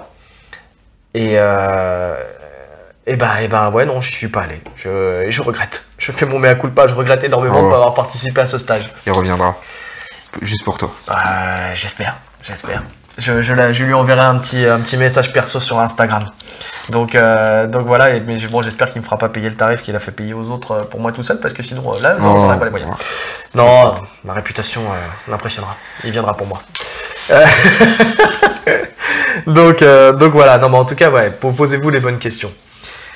Bon, il nous reste à aborder l'autre face de la médaille, c'est qu'est-ce qui vous rend légitime à donner un stage. Parce que là, on parle des grands champions. Alors eux, il n'y a pas de problème. Pas de problème, ils ont leur nom. Ils ont leur nom, ils ont fait leurs preuves, ils sont légitimes. Est-ce qu'ils sont bons profs? On ne le sait pas maintenant. Et en tout cas, ils sont légitimes pour donner des stages. Mais toi, petit Français, ou autre, hein, mais qui est là, pratiquant, qui est pratiquant, qui est passionné, qui a quand même une certaine expérience, un bagage technique, et qui voudrait... c'est tout bête, hein, on va pas se mentir, arrondir ses fins de mois aussi en donnant des stages. Enfin, déjà qui aime le partage, mais après, faut être honnête, hein, on donne des stages, c'est pour partager, mais c'est aussi pour gagner un peu d'argent. Tu vas pas perdre une journée de ton week-end. Après, il y a deux situations. Il y a la situation où tu décides de donner un stage, et il y a la situation où une personne vient vers toi pour te demander un stage. C'est pas pareil. Ouais, ça m'est arrivé il y a pas longtemps là. C'est pas pareil. Ça m'est arrivé cette semaine, un mec qui m'a envoyé un message. Ouais, je te l'ai pas dit. un mec qui m'a envoyé un message et qui m'a dit quand tu donnes un stage près de chez moi, préviens-moi et enfin quand tu seras près de chez moi, préviens-moi et on organisera un stage. Et bon, le mec était dans le sud de la France. Ouais, donc autant te dire que c'est à 700 km, ma première question ça a été de lui poser combien tu penses te ramener de personnes à ce stage? Parce qu'on sait jamais, si le mec qui me dit je ramène 50 personnes, bon j'envisage le voyage. Mais bon, le mec il m'avait dit ouais non mais parce qu'en fait, moi je serai là déjà, puis après il y aura mon club et puis après j'essaierai de voir d'autres personnes. J'essaierai de voir d'autres personnes, je me dis ouais il y a 700 km. Bah là dans ce cas-là, faudrait que tu fixes un prix. Il faudrait que je fixe un prix, effectivement. Est-ce que j'ai la légitimité pour ça? Je ne sais pas. Bah en tout cas, le mec juge que oui. Le mec juge que oui. Mais après, en fait, en discutant avec lui, il pensait que j'habitais à La Ciotat. Ah d'accord. Donc, il s'est complètement trompé sur la personne. Complètement trompé sur la personne. En tout cas, sur mon lieu de résidence. Je ne divulguerai pas. Donc oui, mais en tout cas, oui. Donc là, effectivement, tu as raison. Il y a la légitimité que tu te donnes et la légitimité qu'on te donne. C'est-à-dire les gens qui viennent et qui te disent, bah écoute, j'aimerais bien que tu donnes un stage c'est ça. chez nous. C'est ça. Bah, ça m'est arrivé par le passé. J'ai donné des stages. Bon, c'était dans des clubs de self-défense. J'ai donné des stages sur deux aspects. Stage au sol, donc grappling jiu-jitsu brésilien, et stage de MMA. J'ai fait les deux. J'ai donné les deux. Et dans les deux cas, c'était soit des clubs de Cali, ou enfin en tout cas des clubs de self-défense qui voulaient se perfectionner au sol. Et pour le MMA, c'était un club de Krav Maga. C'était un club de Krav Maga qui aussi voulait voir l'aspect stage. Donc, enfin l'aspect MMA dans ce que ça pouvait leur apporter dans leur pratique, voilà. Donc parce que c'était aussi des gens qui étaient un peu passionnés. D'ailleurs, c'est toujours très intéressant de travailler avec des clubs de self-défense, dans le sens où les mecs sont un peu sur leur petit nuage et s'imaginent qu'ils vont te mettre des doigts dans les yeux ou te mordre les couilles à chaque fois que tu leur montres une technique. C'est pas faux. Ah, ça c'est fatigant. Messieurs, si il y a des mecs du Krav Maga, de la self-défense ou n'importe quoi qui nous écoutaient là aujourd'hui, arrêtez ça. Arrêtez de dire oui mais là si je te mets un pouce dans l'œil, oui mais là si je te tiens les couilles, oui mais là si je te mords la gorge. Mon gars... Mais de toute façon, très souvent, quand tu donnes le stage, quand tu démontes la technique en vrai, tu sais, quand tu lui dis ok, essaye, voilà. Et que tu mets la vraie pression qu'il faut à l'endroit où il faut, etc. Ah bah la personne elle se rend compte que c'est pas aussi facile que ça de mettre un doigt dans l'œil ou d'attraper les couilles quand... On est d'accord. Et souvent, en plus, tu mets des petits sparring à la fin. Et quand tu es en sparring et que tu vois le mec qui est là et que tu désamorces tout son jeu self-défense, après parce que tu le connais, après tu sais qu'il va te faire ça. Parce que juste avant il te l'a dit. Il t'a dit ouais je vais te mettre un doigt dans l'œil ou je sais pas quoi. Ouais. Bon déjà c'est deux aspects différents. Tu viens faire un stage de jiu-jitsu brésilien, tu sais que c'est un sport. C'est pas de la self. C'est pas de la. Bon, il y a une partie self-défense, mais tu sais que c'est un sport. Tu sais. Il faut voir le stage. Oh, je suis en train de faire une digression de ouf, mais il faut voir le stage comme parce que là on est parti sur des mecs qui étaient des puristes et qui pratiquaient la discipline, mais admettons sur des gens qui sont en dehors et qui veulent faire un séminaire sur le jiu-jitsu brésilien ou n'importe quoi. Voyez-le comme ça l'est, dans le sens où on n'est pas là pour vous montrer comment utiliser du sol avec des doigts dans les yeux et des morsures à la gorge. C'est ça c'est à vous de leur ajouter entre guillemets. S'il y a un intérêt pour vous. S'il y a un intérêt pour vous, c'est plutôt le truc où vous êtes là, on vous dit dans la self-défense, faut jamais tomber au sol, mais si je tombe au sol, qu'est-ce que je fais? Bah, j'ai des bases qui me permettent soit de renverser l'adversaire, soit de me relever, de me relever, de peut-être de l'immobiliser, peut-être de mettre une petite clé rapide ou ce genre de choses. Mais bon, on va rester dans un cadre qui est le nôtre, qui est un cadre sportif. C'est-à-dire que moi, je vais jamais attraper les couilles de mon adversaire parce que voilà, je peux le faire. Et pourtant, Dieu sait que j'aurais plus de facilité à leur attraper les couilles, moi qui fais du jiu-jitsu brésilien, que eux. Oui. Parce que je sais comment me placer, comment le positionner pour pouvoir avoir le champ libre et lui mordre un doigt. Donc c'est voilà, faut rester dans la cohérence de la chose. Mais donc effectivement, j'ai vécu les deux. Je pense que tu as une légitimité. Dans les deux cas, on m'avait contacté pour ça. Il y avait même un stage en fait que je donnais c'était même plus comme un cours à la finale, mais j'étais payé pour ça, où j'allais toutes les 2 semaines dans un club pour vraiment leur montrer du spécifique au sol. Donc ils avaient beaucoup apprécié. Donc cette légitimité-là, tu l'avais parce que quelqu'un te contactait et te demandait de faire des stages avec eux. Donc Ouais. ça, c'est une chose. Et puis c'est pas des personnes qui sont dans ce domaine. Et c'est pas les personnes qui sont dans le domaine. C'est différent. Ouais. Non, mais on est d'accord. Là-dessus, on est d'accord. Mais comme tu peux avoir un mec qui fait du sol, qui peut donner un stage dans un club de MMA parce qu'ils savent que dans le MMA, dans ce club-là, c'est plus un club qui est axé boxe lutte et puis ils ont des petits soucis au sol. Donc ça là-dessus, effectivement, quand c'est pas ta discipline, il faut toujours de toute façon le point de départ d'un mec qui donne un stage, c'est qu'il a quelque chose d'important. Enfin, il a quelque chose en plus à apporter à quelqu'un qui ne le maîtrise pas. Ouais. Et ça, c'est valable pour tout. Quand on regarde les mecs qui font des formations sur Internet, des trucs comme ça, qu'est-ce qui fait qu'ils vendent leur formation? C'est parce qu'ils ont quelque chose qu'ils maîtrisent par rapport aux autres. Je crois que c'était dans le Loup de Wall Street. Ouais. Non, c'était le Loup de Wall Street ou c'était enfin un film de DiCaprio où le mec il se faisait arrêter par les keufs et qui dit mais attendez, vous avez donné des cours à l'université pendant X temps, comment vous avez fait pour pas vous faire griller? Bah c'est bien simple, je lisais la leçon, j'apprenais la leçon avant de l'enseigner à mes élèves. Enfin tu vois, ils avaient une leçon de moins que moi. Ouais. Tu vois ce que je veux dire? À partir du moment où tu as une leçon d'avance sur ton Programme. sur ton interlocuteur, Ouais. tu es légitime pour lui enseigner quelque chose. Bon, ça c'est dans les faits, c'est pas forcément comme ça que ça se passe. Il faut quand même montrer, enfin pour que les gens te prennent, il faut que soit que tu aies un résultat, des résultats en tout cas, que tu aies montré que tu puisses, enfin que tu Non, mais en fait, voilà. technique. Ce que je voulais dire, c'est que quand tu donnes par exemple un stage de sol à un club qui n'en fait pas, t'es légitime très tôt finalement. Oui. Ce que je veux dire, au bout de 2 ans de sol, ou même 1 an, finalement, tu seras meilleur qu'eux. Puisqu'ils n'en font pas. Ouais. Donc tu auras des choses à leur apprendre, entre guillemets.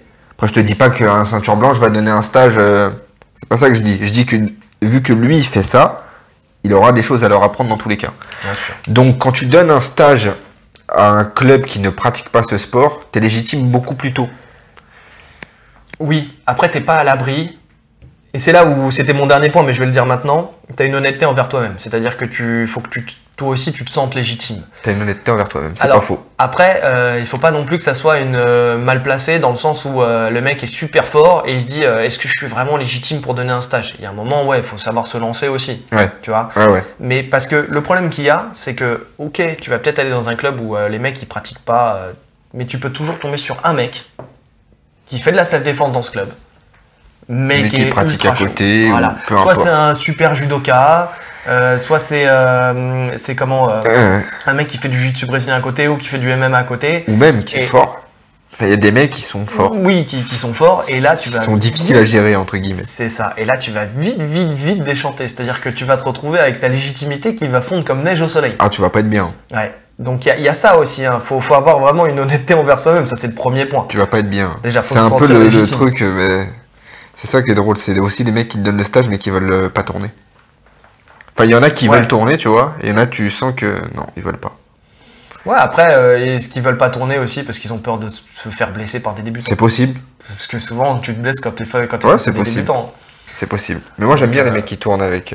Moi, j'aime bien aussi. J'aime bien que le mec C'est un petit kiff, tu pose vois. ses couilles sur la table. C'est un petit. En général, tu te fais traîner, hein. Bien Tu vas tout le temps, même. Bien sûr. Je me souviens, j'avais fait un stage avec Victor Estima. Et et c'est marrant parce qu'il a tourné avec personne, mais il y a eu un petit moment où j'ai eu cette chance-là, c'est-à-dire qu'il montrait la technique. Enfin, il nous montrait, on était en binôme, il nous montrait la technique. Et il y a un moment, je sais pas comment, je me souviens plus, ça remonte à des années, mais c'est parti en couille. On a commencé à combattre tous les deux. À cette époque-là, j'étais ceinture blanche. Il m'a fumé en 2 secondes, mais c'était très drôle. Je suis content d'avoir vécu ce Ouais. petit moment de sparring avec C'est un Victor Estima. kiff. Ouais, c'est parce que c'est pas toujours le cas. Brolieu Estima, par exemple, on avait fait tous les deux. Et il avait pas tourné. Il n'y avait pas eu de sparring. Il me semble que si, mais il avait pas tourné avec nous. Si, il me semble que si. Mais je crois qu'il avait tourné qu'avec les ceintures noires. Ouais, qu'avec les ceintures noires. Ouais, c'est ça. Ouais. Oui, je m'en souviens. Ouais, qu'avec les ceintures Il noires. avait tourné qu'avec les ceintures noires. Il me semble qu'il y avait les frères Capovi. Ouais. Je suis presque sûr. Oui, il y avait au moins Cédric. Ouais. Et je sais pas, dans ma tête, je le revois tourner avec lui. Ouais, mais parce qu'il le connaît bien. Il s'est entraîné beaucoup chez lui. Et ils sont potes même, je crois. Donc c'est aussi, c'est bon. Tu vois ton pote. Mais il a tourné, tu vois. Mais il a tourné, ouais, c'est vrai. Mais bon, en tout cas, il a pas tourné avec nous, ça c'est sûr. Quel intérêt. Quel intérêt. Il nous aurait fui en 2 secondes, le salaud. Mais bon. En tout cas, voilà. Donc, effectivement, après, avoir des résultats, donc qui montre la légitimité. Maintenant, est-ce que le fait d'avoir des bons résultats fait que vous serez un bon pédagogue? Alors je veux nuancer ça. Avoir des bons résultats, ça peut être une chose, mais aussi avoir des élèves qui ont des bons résultats. Mais Quand on est prof, si t'as des élèves, oui, si t'as des élèves. Et les mecs qui donnent des Si stages t'as des élèves, c'est pas faux. sont pas forcément des profs. Hein. Justement, au contraire, tu peux pas. Souvent, t'es pas athlète et prof. Ouais. Les deux ne sont pas Ouais. faisables. Enfin, c'est faisable, mais en tout cas, si tu veux vraiment te consacrer à ta vie d'athlète, t'es pas forcément prof. T'es même loin de là. T'es obligé de t'entraîner. Tu peux pas entraîner. Ouais, c'est pas faux. Donc je nuancerai ta nuance. C'est même très vrai. Ouais, c'est même très vrai. Après, bon, on en parlait tout à l'heure, le style signature. Ça, c'est important. Il n'y a rien de mieux qu'un mec qui a un jeu et qui le maîtrise sur le bout des ongles. C'est vraiment, c'est vraiment important parce que là, vous êtes sûr et certain, si vous le faites venir pour ce style-là, que le mec vous allez en tirer des bénéfices. Mais oui. Et surtout, vous êtes sûr que le stage, justement, comme on en parlait au début, il va pas dériver. Il va pas passer du coq à l'âne, quoi. C'est ça. Il va baser son stage sur cette technique. Et ce qui entoure cette technique. Et voilà. Et ce qui entoure cette technique, ouais. Non, c'est vraiment ça. Vous faites venir Marcelo Garcia, s'il vous fait un stage sur la guillotine... Non, Marcelo, c'est différent. Il peut te faire un stage sur tout. Il peut te faire un stage sur tout, mais il est connu essentiellement pour sa guillotine. Tu vois? Il peut te faire un stage sur X-Guard, sur tout. Ouais. Il y a trop de spécial, le mec. Ouais, c'est vrai qu'il y a trop de spécial. Le mec est spécial. Bref, mauvais exemple. Non, mais oui, bien sûr. Mais sur la Marcelotine... Mais voilà, enfin, c'est vraiment... je pense qu'un Gary sur la queue de talon. Il va faire un stage sur la queue de talon. Alors que lui aussi, il maîtrise plein de choses. Mais tu sais que ce jeu-là, il va te le décortiquer de telle manière, ou un Craig Jones, ou n'importe quoi, il va te le décortiquer de telle manière que... Il va t'apporter... En fait, il va t'apporter, au-delà des techniques, il va t'apporter des concepts. Ouais. Et ça, c'est super important. Ouais, je suis d'accord. C'est vraiment ce qui reste, je trouve, des stages. C'est quand les mecs viennent avec un concept. Un truc que tu peux réappliquer, que tu comprends très facilement. C'est ça. Et un truc que tu verras pas ailleurs. Moi, ce que j'aime par-dessus tout, c'est quand c'est un mec qui t'apporte... Il a tellement un style signature qu'il l'a créé. Enfin, c'est limite, il a créé son style. Et le mec, il va t'apporter un truc que si tu veux le voir, t'es obligé de passer par lui. Ouais. Je dis une connerie, mais Eddie Bravo avec sa Rubber Guard. Ouais. Même si maintenant, elle s'est démocratisée. Mais il fut un temps. Et encore, je suis sûr que si lui... Il n'y a personne qui va la montrer comme lui, je pense. Voilà. Si lui la montre, la Rubber Guard, le lockdown, enfin, ce genre de technique... Vous pouvez être sûr que les détails, le point de vue, le machin, c'est un vrai concept. Lui, il a inventé son vrai style. Là, c'est particulier. C'est vraiment une technique inventée par lui. Enfin, inventée entre guillemets. Oui. Mais c'est vraiment lui le premier à l'avoir démocratisé comme ça. C'est comme si tu faisais un stage sur la De La Riva avec De La Riva. Avec De La Riva. Ouais. J'avais fait, moi, le stage avec De La Riva. Enfin, un des stages avec De La Riva. Et bon, moi, ça m'a conforté que c'était pas... Par exemple, là, tiens, c'est un exemple très concret. Ça m'a conforté que c'était pas mon style. Ah ouais? Ouais, je suis pas fait pour la De La Riva. C'était super intéressant, hein. J'ai vu des trucs sympas, ça m'a permis de le rencontrer, c'est un mec super génial, super gentil. Vraiment, tu sens que c'est le mec, et je le vois parce qu'il y en a plein qui ont fait des stages avec lui et tout ça. Enfin, quand ils vont à l'académie, souvent il se souvient de vous et tout. On sent que c'est un mec, voilà, qui lui, il est pas dans le business, tu vois. Mais c'est pas mon style. Oh là là, déjà. C'est De La Riva et à la fois Spider. Oh, putain, j'ai eu les mains qui ont saigné.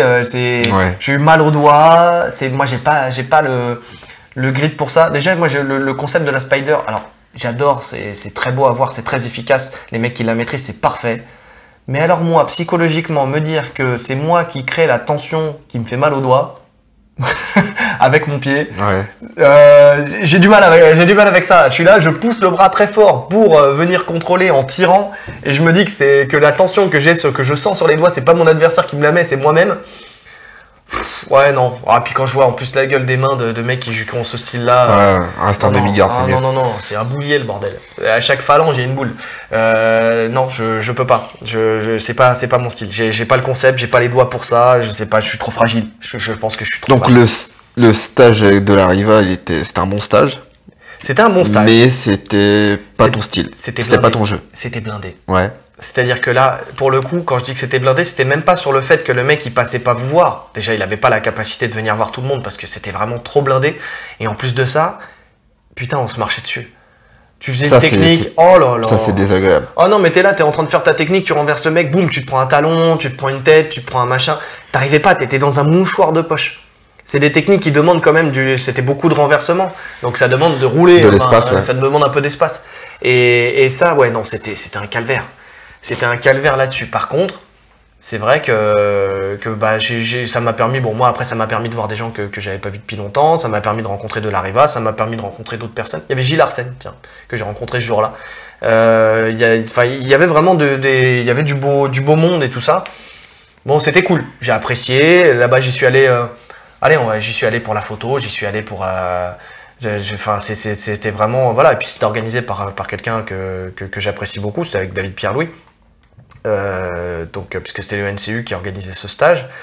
Voilà, c'était voilà, vraiment c'était cool. C'était cool, mais j'en ai pas retiré. Aujourd'hui, je suis incapable de vous ressortir une seule des techniques que j'ai appris durant ce stage. Ouais. Incapable. Parce que ça m'a pas marqué. Et quand tu y as été au stage, Je savais pas. J'y suis allé, je me suis dit, bah, j'y suis allé parce que pour ces raisons-là, hein, c'était organisé par un club que j'apprécie, c'était de la Riva, la première fois qu'il était en France depuis des années. Bon, je me suis dit pourquoi pas. Puis, Mais techniquement, tu savais que la de la Riva, déjà, c'était pas pour toi avant d'y aller? Ou tu t'en es rendu compte pendant le stage? J'étais bleu à l'époque. Ouais, j'étais bleu à l'époque. Tu testais encore. Ouais, j'étais fermé à rien. Aujourd'hui, je sais que là, il a refait un stage il y a pas longtemps, j'y suis pas allé. Ouais. Je suis pas allé parce que voilà, je savais que ça m'apporterait rien de plus. J'aurais pu y aller pour les mêmes raisons, de le revoir, de ceci, de cela, mais de revoir des amis à moi, des trucs comme ça, mais non, je suis pas allé. Ça m'a pas. Non, comme ça m'a pas marqué, enfin ça m'a pas marqué techniquement, je me suis dit je vais dépenser de l'argent pour rien. Ouais. Là pour le coup, voilà. Mais ma réflexion, elle était dans ce sens-là. Elle était dans ce sens-là. Donc voilà, et pourtant lui il a un style signature. Et ce qu'il a montré, c'était génial. Il montrait vraiment un cheminement. Mais qui ne va pas dans ton jeu. Mais qui ne va pas dans mon jeu, effectivement. Donc un style signature, mais un style signature qui vous convient. Après, un autre point, c'est est-ce que vous êtes pédagogue? Bon, ça on le dit souvent, hein, mais si vous n'êtes pas pédagogue, que vous n'êtes pas capable d'expliquer une technique, ne donnez pas des stages. Hein. Ça, c'est logique. Et si vous n'êtes pas à l'aise en public non plus.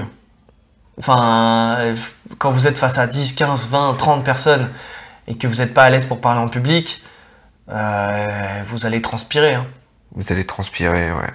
Ouais, non, c'est clair. Ça va en pâtir sur votre stage, les gens vont le ressentir. C'est clair. Vous n'allez pas trouver les mots, donc ça va entacher votre technique. Un truc que vous maîtrisez à la perfection, si vous ne savez pas l'expliquer, malheureusement, ça va pas chercher, enfin ça va pas convenir aux gens et ça va vite se voir. Et bon, après, il faut prendre de l'expérience, hein, mais les gens vont peut-être pas vous rappeler, quoi. Alors que ça se trouve, vous avez techniquement, vous êtes là, mais bon, faut être pédagogue. Quelqu'un qui est peut-être moins fort techniquement, mais qui est très pédagogue, apportera peut-être plus à un mec qui est super fort techniquement, mais qui est pas pédagogue. Ouais. Là, c'est sûr et certain. C'est indéniable. C'est sûr et certain. Après, la question qui fâche, à partir de quelle ceinture on peut donner des stages? En MMA, la question se pose pas. Parce qu'il n'y a pas de ceinture, mais à la fois, c'est plus le résultat. En MMA, c'est ton palmarès qui compte. Ouais, c'est plus ta notoriété qui va faire que. Maintenant, en jiu-jitsu brésilien, à partir de quelle ceinture? Moi, perso, alors on en a débattu avant. Toi, tu me disais que tu étais resté dans ton cas de figure ou même une ceinture blanche qui... Non, pas une blanche. Pas une blanche, une bleue. Allez, J'ai grossi le trait, pardon. Une bonne bleue. Une bonne bleue qui... Tout dépend à qui tu donnes le stage. Voilà, c'est ce que tu disais. Si tu donnes à un club, par exemple un club de self-défense qui te demande de leur montrer des techniques pour améliorer leur sol, bah oui, tu vas leur apprendre quelque chose. Donc après, à toi de justifier le prix, tu vois. Tu vas pas demander à toi de pas faire l'escroc. Tu vas pas demander 80 € pour un stage. Voilà, à toi de justifier ton prix. Il faut adapter le tarif de toute façon à votre niveau, quoi. Voilà. C'est sûr. Hein. Mais oui, je pense que c'est légitime. Et ça dépend de plein de choses, en fait. Ça dépend de la personne à qui tu le donnes, du lieu où t'es. Si tu peux aller dans un petit bled un peu paumé où il y a personne. Ah, c'est sûr. Hein. C'est toujours bon pour eux, tu vois, entre guillemets. D'avoir quelqu'un, un bleu compétiteur, là, qui a un bon niveau technique, il peut déjà t'apprendre pas mal de choses. Ouais, si tu prends l'exemple des premiers jiu-jitseros français qui ont ouvert des clubs alors qu'ils étaient blancs ou bleus, c'est le cas, mais c'était une autre époque. Moi, personnellement, j'ai mis violette. On dirait que, tu sais, qu'on a répondu à un quiz. Moi, personnellement, je sais pas quelle note j'aurais, mais j'ai mis violette. Pourquoi je justifie mon point de vue? Parce que je pense qu'à partir de la violette, tu as un style ça y est, tu as ton style.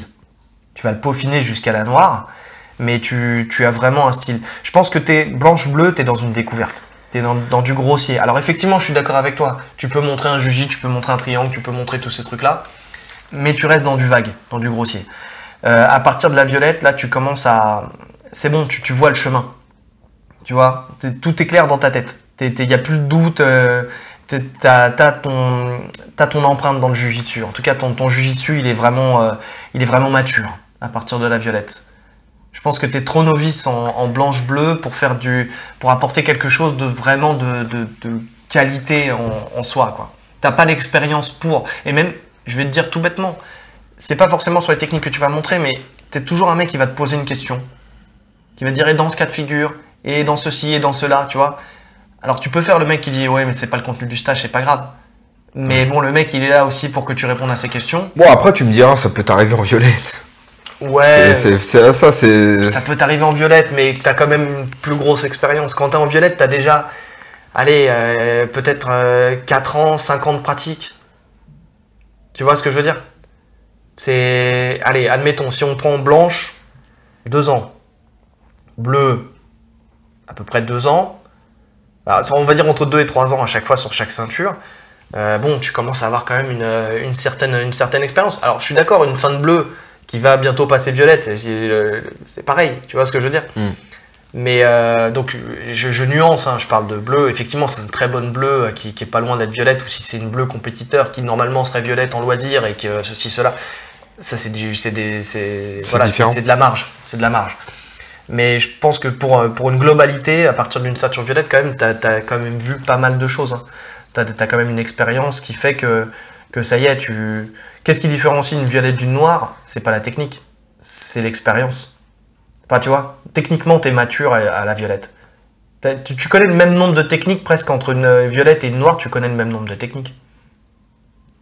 Tu verras des nouvelles choses.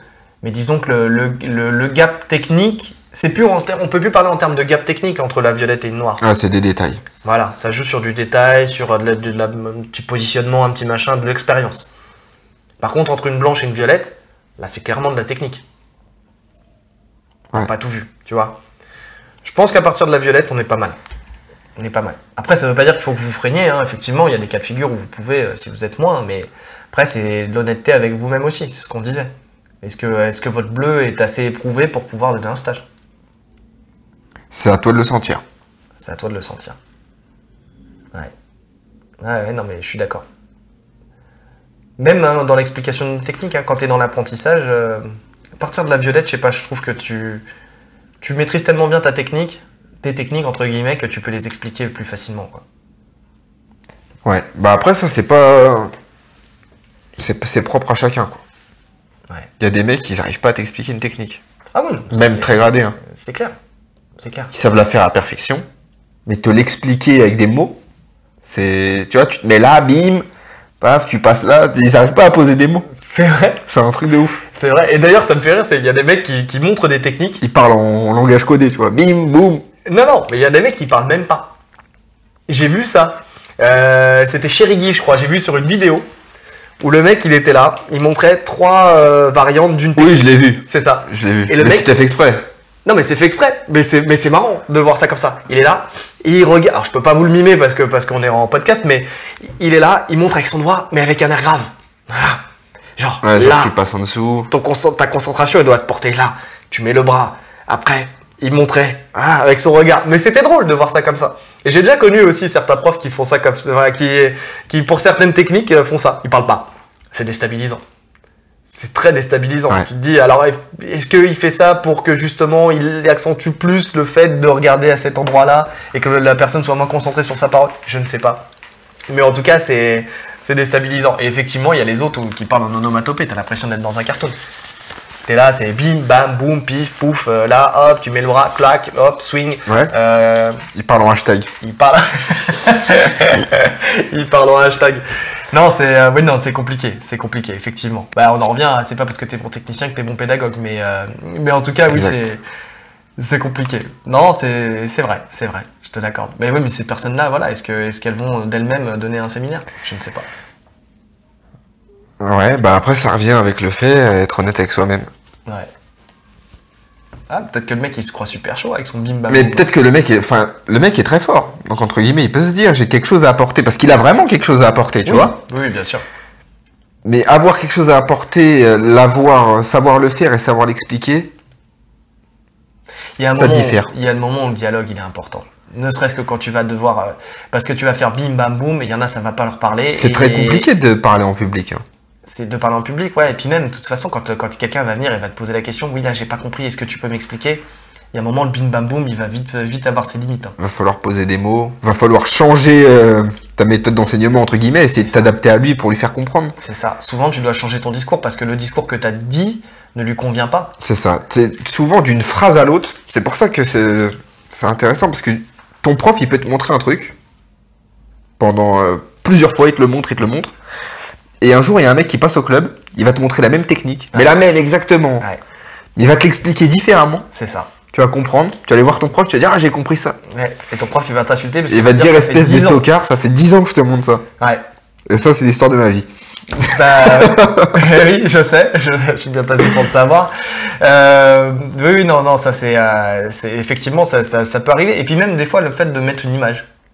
De savoir donner une image qui va faire que la personne va visualiser un peu mieux, va comprendre. Ouais, non, et c'est pour ça que, bon là après on diverge, hein, mais enfin on diverge, on fait une digression, mais tout le monde n'est pas fait pour aller dans tous les clubs, quoi. T'as des profs qui vont t'apporter plus que d'autres, quoi. C'est juste ça. T'as des profs tu vas pas accrocher parce que tu vas pas comprendre où ils veulent en venir, et puis t'as des profs où tu vas accrocher parce que vous serez sur la même longueur d'onde, quoi. Mmh. Mais ce qui veut pas dire que l'un est plus fort que l'autre ou... C'est juste qu'il est adapté à un public. C'est ça. Donc voilà, quoi. Non, je pense que on a fait... Je pense qu'on a abordé un peu tous les points. Ouais, on a abordé un peu tous les points. Donc si on devait faire une petite conclusion, ça serait déjà sur le fait de faire un stage, enfin de recevoir un stage. De recevoir, ouais, bah déjà différencier les deux formes de stage. Le stage fanboy, entre guillemets. Ouais. Où vous allez à la rencontre que vous pouvez, il n'y a pas de problème. Mais ne vous attendez pas à avoir de la technique. C'est souvent, alors très souvent les stars en MMA. Oui. Quasiment tout le temps. Et les stars étrangères. Je sais pas du tout ce que ça donne un stage. Je sais que Tom Duquesnoy donne des stages, etc. Ouais, je sais pas ce que ça vaut. Je sais pas du tout. J'en ai jamais fait. J'ai jamais vu. Chez Jack, le tarif est bien moins élevé que les grosses stars. Ouais. Donc il y a voilà, différencier ça avec le stage technique. Avec le stage technique. Ensuite, quand vous êtes prof et que vous organisez un stage, bien déterminer à l'avance ce que vous souhaitez. Ce que vous souhaitez. Donc ce qui peut être important et apporter à vos élèves. Après, de toute façon, quand vous faites venir quelqu'un, vous le faites venir aussi parce que vous savez que c'est un style qui va apporter à vos élèves. Hein. Faites pas venir le mec juste parce que c'est une grosse star. Faites-le venir parce que voilà, vous savez que cette personne-là vous apportez. Enfin, et même s'il n'est pas forcément super connu, vous savez que son style va vous apporter quelque chose. Ouais. Pour les élèves, renseignez-vous sur le mec, quoi. Regardez ce qu'il fait, regardez ses combats, regardez son jeu. Regardez aussi le stage, l'intitulé du stage. Parce que souvent, on peut dire, ce stage sera sur le renversement. En général, voilà, c'est pas toujours le cas. Hein. Honnêtement, je participe pas à un stage. Moi, perso, si je connais pas le thème. Ouais. J'aime bien savoir le thème. Ouais. Après, le thème, tu peux le deviner en fonction du mec. En fonction du mec. Ouais. Tu sais que Rodolfo, par exemple, c'est un putain de passeur. Bah, tu sais que si tu fais un stage avec Rodolfo, il va te montrer des passages de garde. Des passages en pression. Tu sais que c'est un passeur en pression. Tu vois d'autres mecs, par contre, c'est des mecs qui vont être un peu plus aériens. Voilà. Ah ouais. Après, comme on vous l'a dit,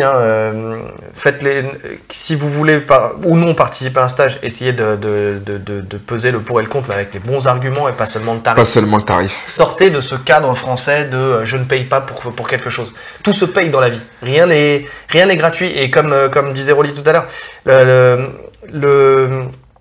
le prix, en général, plus ça va être cher et plus vous allez avoir tendance à aller le voir, à aller voir cette personne-là.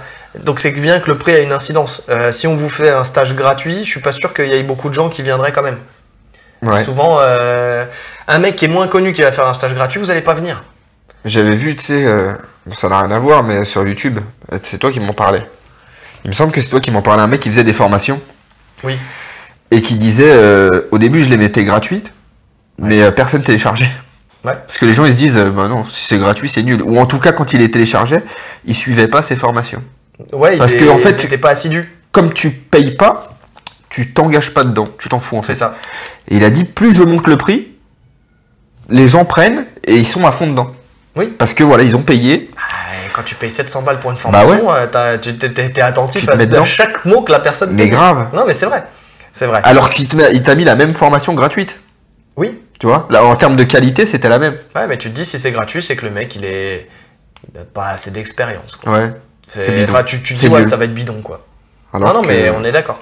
On est d'accord. Donc le prix ne justifie pas la qualité. Ne vous basez pas toute votre réflexion sur le prix. Sortez de ce cadre français. Il y en a beaucoup qui reviennent sur les commentaires à chaque fois qu'ils disent oui, mais en France, de toute façon, les mecs sont pas prêts à payer. C'est à cause du sport associatif. C'est ceci, c'est cela. Un jour, il va falloir sortir de ça. Il va vraiment falloir sortir de ça et de se dire j'aime mon sport, je suis prêt à mettre de temps en temps la main à la poche pour ce sport. Ouais. Donc voilà quoi, c'est important. Donc ça c'était pour le fait de recevoir un stage. Donc voilà, libre à vous. On peut pas vous dire oui ou non de toute façon. C'est vrai qu'on. Ah moi je suis pour les stages. Moi je suis pour. Moi je trouve que c'est une bonne chose. Je suis pour les stages, pas pour en faire tout le temps, pas pour tous les faire, mais je pense que ça. Quand ça vous avez l'occasion. Ouais, non, quand on a l'occasion et que la personne nous convient, je pense que c'est une bonne chose. Après maintenant pour donner des stages, là vous avez nos arguments. Peut-être que ça permettra à certaines personnes qui avaient peur d'en faire de se lancer. Peut-être que ça refroidira certaines personnes qui se disaient je suis légitime pour en faire et qui finalement sous réflexion des éléments qu'on a donnés se diront c'est peut-être pas encore le moment. Ouais. Pour en faire c'est simple. Déjà soyez fort. Enfin, ouais, déjà, faites vos preuves. Voilà. Faites vos preuves. Enfin, voilà, ayez un niveau technique suffisant. À vous de le définir. Hein. C'est défini par vos résultats et par votre grade finalement. Ouais. Vas-y, fini parce que j'ai encore un point. C'est vrai que j'ai oublié un point. J'ai oublié ce que j'allais dire, donc vas-y. Eh ben c'est parfait. J'adore ça. Donc oui, c'est juste une chose et ça revient sur le débat qu'on avait sur les réseaux sociaux et des trucs comme ça. Aussi, arrêtez de juger les gens qui donnent des stages. Si jamais, enfin, s'il y a un mec que vous n'estimez pas légitime, alors que vous avez jamais participé à un de ces stages et que vous le connaissez à peine, ne le jugez pas. Enfin, parce que d'une part, vous savez pas son contenu, vous savez pas la qualité de son stage. Vous savez pas ceux qui assistent. Vous savez pas ceux qui assistent. Et voilà, encore une fois, on est aussi dans un problème français. Moi, je vois beaucoup sur Instagram. Il y a beaucoup de gens qui me contactent et qui me disent « Ouais, tiens, je te donnerais bien un stage chez toi. » Ou ceci, cela, c'est des Américains, des Brésiliens, des mecs de l'Est, des mecs comme ça. Après, soit on accepte, soit on n'accepte pas. Mais en tout cas, qui se lancent et qui ne se prennent pas la tête sur est-ce que mon club va me juger pour. Ouais. Encore ce rapport à l'argent. Les gens vont se dire « Mais lui, qui c'est pour que je paye 20 balles pour venir faire un stage avec lui, tu vois ?» Et parce que le mec est français, parce que forcément il a pas forcément fait des résultats de ouf, mais qu'il a un savoir-faire. Il peut avoir un savoir-faire. Il est pas moins légitime qu'un autre. Voilà, il est pas moins légitime qu'un autre. C'est pas parce que c'est ce qu'on disait, c'est pas parce que t'es un grand champion que tu seras un grand pédagogue. Par contre, t'as des mecs qui font pas forcément beaucoup de compétitions, mais qui seront forcément de grands pédagogues. Jeremy Idle, il a pas performé en compétition. Par contre, c'est un des meilleurs profs français. Donc peu de gens le connaissent d'ailleurs parce qu'il n'a pas fait de résultats. Mais moi, pour avoir fait quelques cours avec lui et pour avoir entendu parler de lui par pas mal de grands champions, ils disent « Putain, ce mec-là, en termes de technique et d'enseignement, c'est un des meilleurs. Moi, demain, il fait un... » Excusez-moi. Voilà. Et voilà. Comment gâcher un podcast. Donc voilà, et lui s'il fait un stage demain, je pense que j'y participerai. Pourquoi ? Parce que je sais que techniquement il va m'apporter quelque chose. Ouais. Et pourtant c'est pas le plus connu, c'est pas le plus fort en compétition. Donc mais ne le jugez pas. Et il y en a qui vont le juger en disant « Mais ce mec-là il a rien prouvé, c'est personne. » Arrêtez de penser que seul le résultat en compétition compte. Donne une légitimité. Ouais. C'est ça. Et même si, admettons, vous avez un mec de votre club qui donne un stage, et que vous le fumez tout le temps, admettons, parce que vous êtes plus fort que lui, vous le fumez, et que vous dites, mais pourquoi lui donne un stage Et pas moi. et pas moi? Bah mon gars, t'as qu'à donner des stages. Parce que lui s'est lancé. Parce que lui Ou s'est lancé. lui a été contacté, ou... Exactement. Il a eu l'opportunité, en tout cas. Il a eu une opportunité, et surtout, c'est pas parce que vous le fumez en combat qu'il est pas meilleur prof que vous. Ouais. Et qu'il a pas plus de choses à apporter que vous, parce que ça se trouve, vous faites qu'une technique, alors vous la faites très bien, Vous êtes son anti-jeu. Vous pouvez être son anti-jeu, voilà, et vous pouvez être son anti-jeu, effectivement. vous le battez, mais techniquement, il a un plus gros panel que vous, par exemple. C'est ça. Donc voilà, et puis peut-être parce que même s'il s'est expliqué une technique à la perfection, bah après le fait de la mettre en combat, bah peut-être que c'est moins évident pour lui. Mais par contre, peut-être que toutes les personnes à qui il l'a montré, bah ils ont performé grâce à cette technique. Ouais. Et puis, C'est- tant mieux pour lui. Et puis Tant mieux pour lui. Et puis, si les gens sont satisfaits... Après, de toute façon, c'est ça, hein. C'est ça. Le public ne ment pas. Ouais. Tu fais un stage, si c'est pourri, ça va se savoir. Ouais.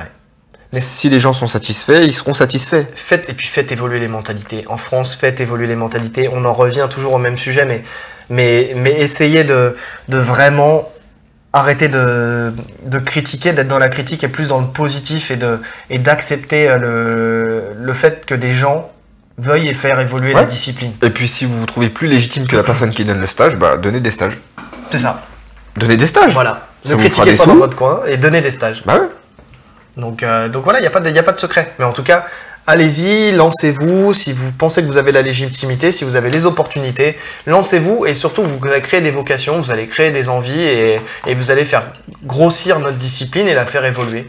Parce que peut-être que la personne à qui vous allez donner un stage, bah, le mec va se passionner pour la discipline, il va peut-être pratiquer et il va peut-être devenir le futur champion du monde. Qui sait? Qui sait? Donc, Sur ces belles phrases. je pense qu'on Ça, peut conclure c'est- sur une ouais, phrase comme ça, d'espoir comme ça. C'est beau. Je pense que J'ai- c'est beau. Putain, Ouais. le patriotisme. On est très patriote chez Tatami Connexion. Hein. Patriote envers les sports de combat, surtout. Ça, c'est tout. Donc voilà. Bah écoutez, je pense qu'il nous reste à vous souhaiter une bonne journée Ou une bonne soirée. en fonction de l'ère à laquelle vous nous écoutez. Et puis, N'hésitez pas à commenter. oui, liker. à liker, à vous abonner aux différentes pages. Donc toujours YouTube, Tatami Connexion, SoundCloud, Tatami Connexion. Si vous voulez écouter sans avoir à rester devant votre écran, vous avez SoundCloud.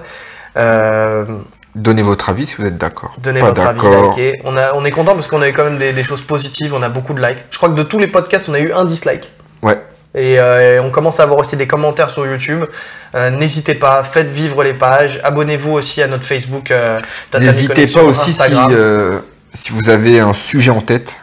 Oui, parce Si que vous voulez nous proposer des sujets, si vous voulez qu'on traite des sujets, ouais, n'hésitez pas à nous proposer des sujets, donc il n'y a pas de souci. parce qu'on se creuse énormément la tête pour ça. Et donc, ça peut être pas mal aussi d'avoir d'avoir votre avis parce qu'il y a peut-être des sujets sur lesquels on n'a On pense pas forcément, mais qui peuvent être intéressants. Donc voilà. Bah écoutez, merci à tous et puis on se donne rendez-vous pour le prochain podcast de Tatami Connexion. À la prochaine. À la prochaine.